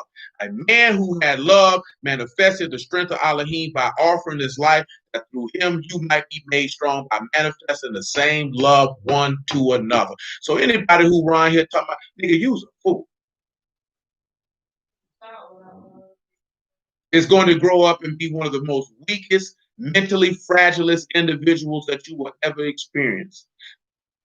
I done told you this here, right? I grew up as a confident. I told you I wasn't abused. My people love me. Where do you think strength and confidence come from? Somebody got to love you. You know what I'm talking about? If nobody don't love you, you're going to be weak. You're going to be mentally and emotionally fragile. You know what I'm talking about? Period, point blank. That means you're not going to be able to love your friends. You're not going to be able to love your spouse. You're not going to be able to love your seeds. You're not going to be able to love yourself. You're definitely not going to be able to love Elohim. What did he tell you? Trust in Yahuwah, but trust in Yahuwah is everlasting strength, and you cannot trust whom you don't love. If you trust him, then he's going to give you strength because you trust in the love that he has manifested on this physical plane through his word. The strongest thing, that's why the book tells you that Elohim is love. Whosoever know Elohim manifest that love. If you don't love your brother, that's why he say you don't pass from death unto life if you love the brother. See, these niggas just be talking. But at the end of the day, and I ain't talking about just loving the people who fellowship with you, because I've been told you that. That's gay. All that like, oh, I ain't gonna fool with nobody because they don't fellowship with me. That's corny. Because them people didn't think like that in them times. These people took in complete strangers. Like, well, what is you doing in the street? You know what I'm talking about? They ain't look at it like, hey, man, he don't come to our congregation.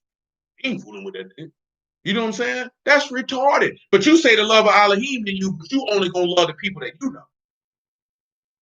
No. That's not how that works. That's not how that works. That's not how any of this works. You understand what I'm saying? So the strongest, because we know that, because Yahushua Yahuwah did it first. He did it first. So the strongest thing a man can do is love his wife, love his offspring, love his brothers. What's stronger than that? There's no love in Satan. He said there's no truth in him. There's no truth in him. There's no love in him. That's why I told you that's why he seeks to separate friends. That's why he seeks to break up families, because it removes the love, especially if these people serve Elohim. Where there's no love of Elohim, there is no strength. That's why he said, can a strong man come in and do this to your house unless you bind him up? Because where there's no love, the house is divided. You know what I'm saying? It's corny to say it, but that nigga put it in the song. Nobody wins when the family feuds. And who do they seek to have the family feud with? The man. Because how does the book describe a man as far as our alphabet is concerned? The olive, the ox, the leader, the strength. Just like that sister said in that video, from years back that black women been lied and told she the backbone of the black family. That's a lie. A bull-faced lie. I ain't never believed it. But you know why I never believed it? Not because somebody said it was a lie, because I've been living. You know what I'm saying? I've been navigating here and there. I ain't seen a lot of things, but I seen a few things, and I'm like, ain't no way in the world that black woman the backbone of nothing. Just based off the state of our community. Because what is a backbone? That's a pillar of strength. Something that strong hold things up, and our communities are falling apart. So that means she's not the backbone. That's not to denigrate her, but just like the sister said in that clip, y'all have been immune from critique and criticism. So when somebody gives a critique, because a critique is for what? It's for elevation. It's not just for, you suck, lady. You know what I'm saying? You know what I'm saying? No. That's for the benefit of, you're not doing this well. This is why, this is what you're doing that's not well. You need to fix that. You know what I'm saying? We don't see it that, the black woman don't see it that way because she's been shielded from it. Especially coming from a man, a black man. Oh, what about your mama? Oh, you hate women. Anything to stop you from pointing out that, no, I can't say that you're the backbone. Because where's the strength at? How are you? Because somebody told you so.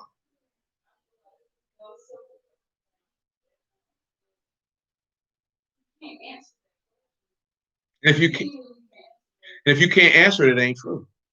But you know why that happens? Because you're not questioned. See, that's why you be looking at me crazy when I be asking you questions. Like, nobody ever asked me this type of stuff before. Oh, what?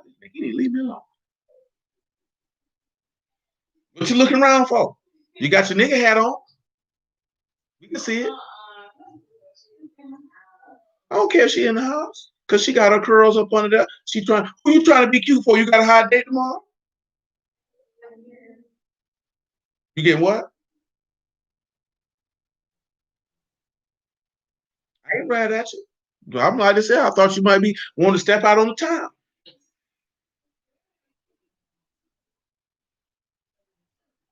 Clearly, after the sun went down, man. Because we know when y'all get your hair done, y'all want somebody to see. As you should. Don't snap your fingers. Roll your neck. Don't encourage that sassiness.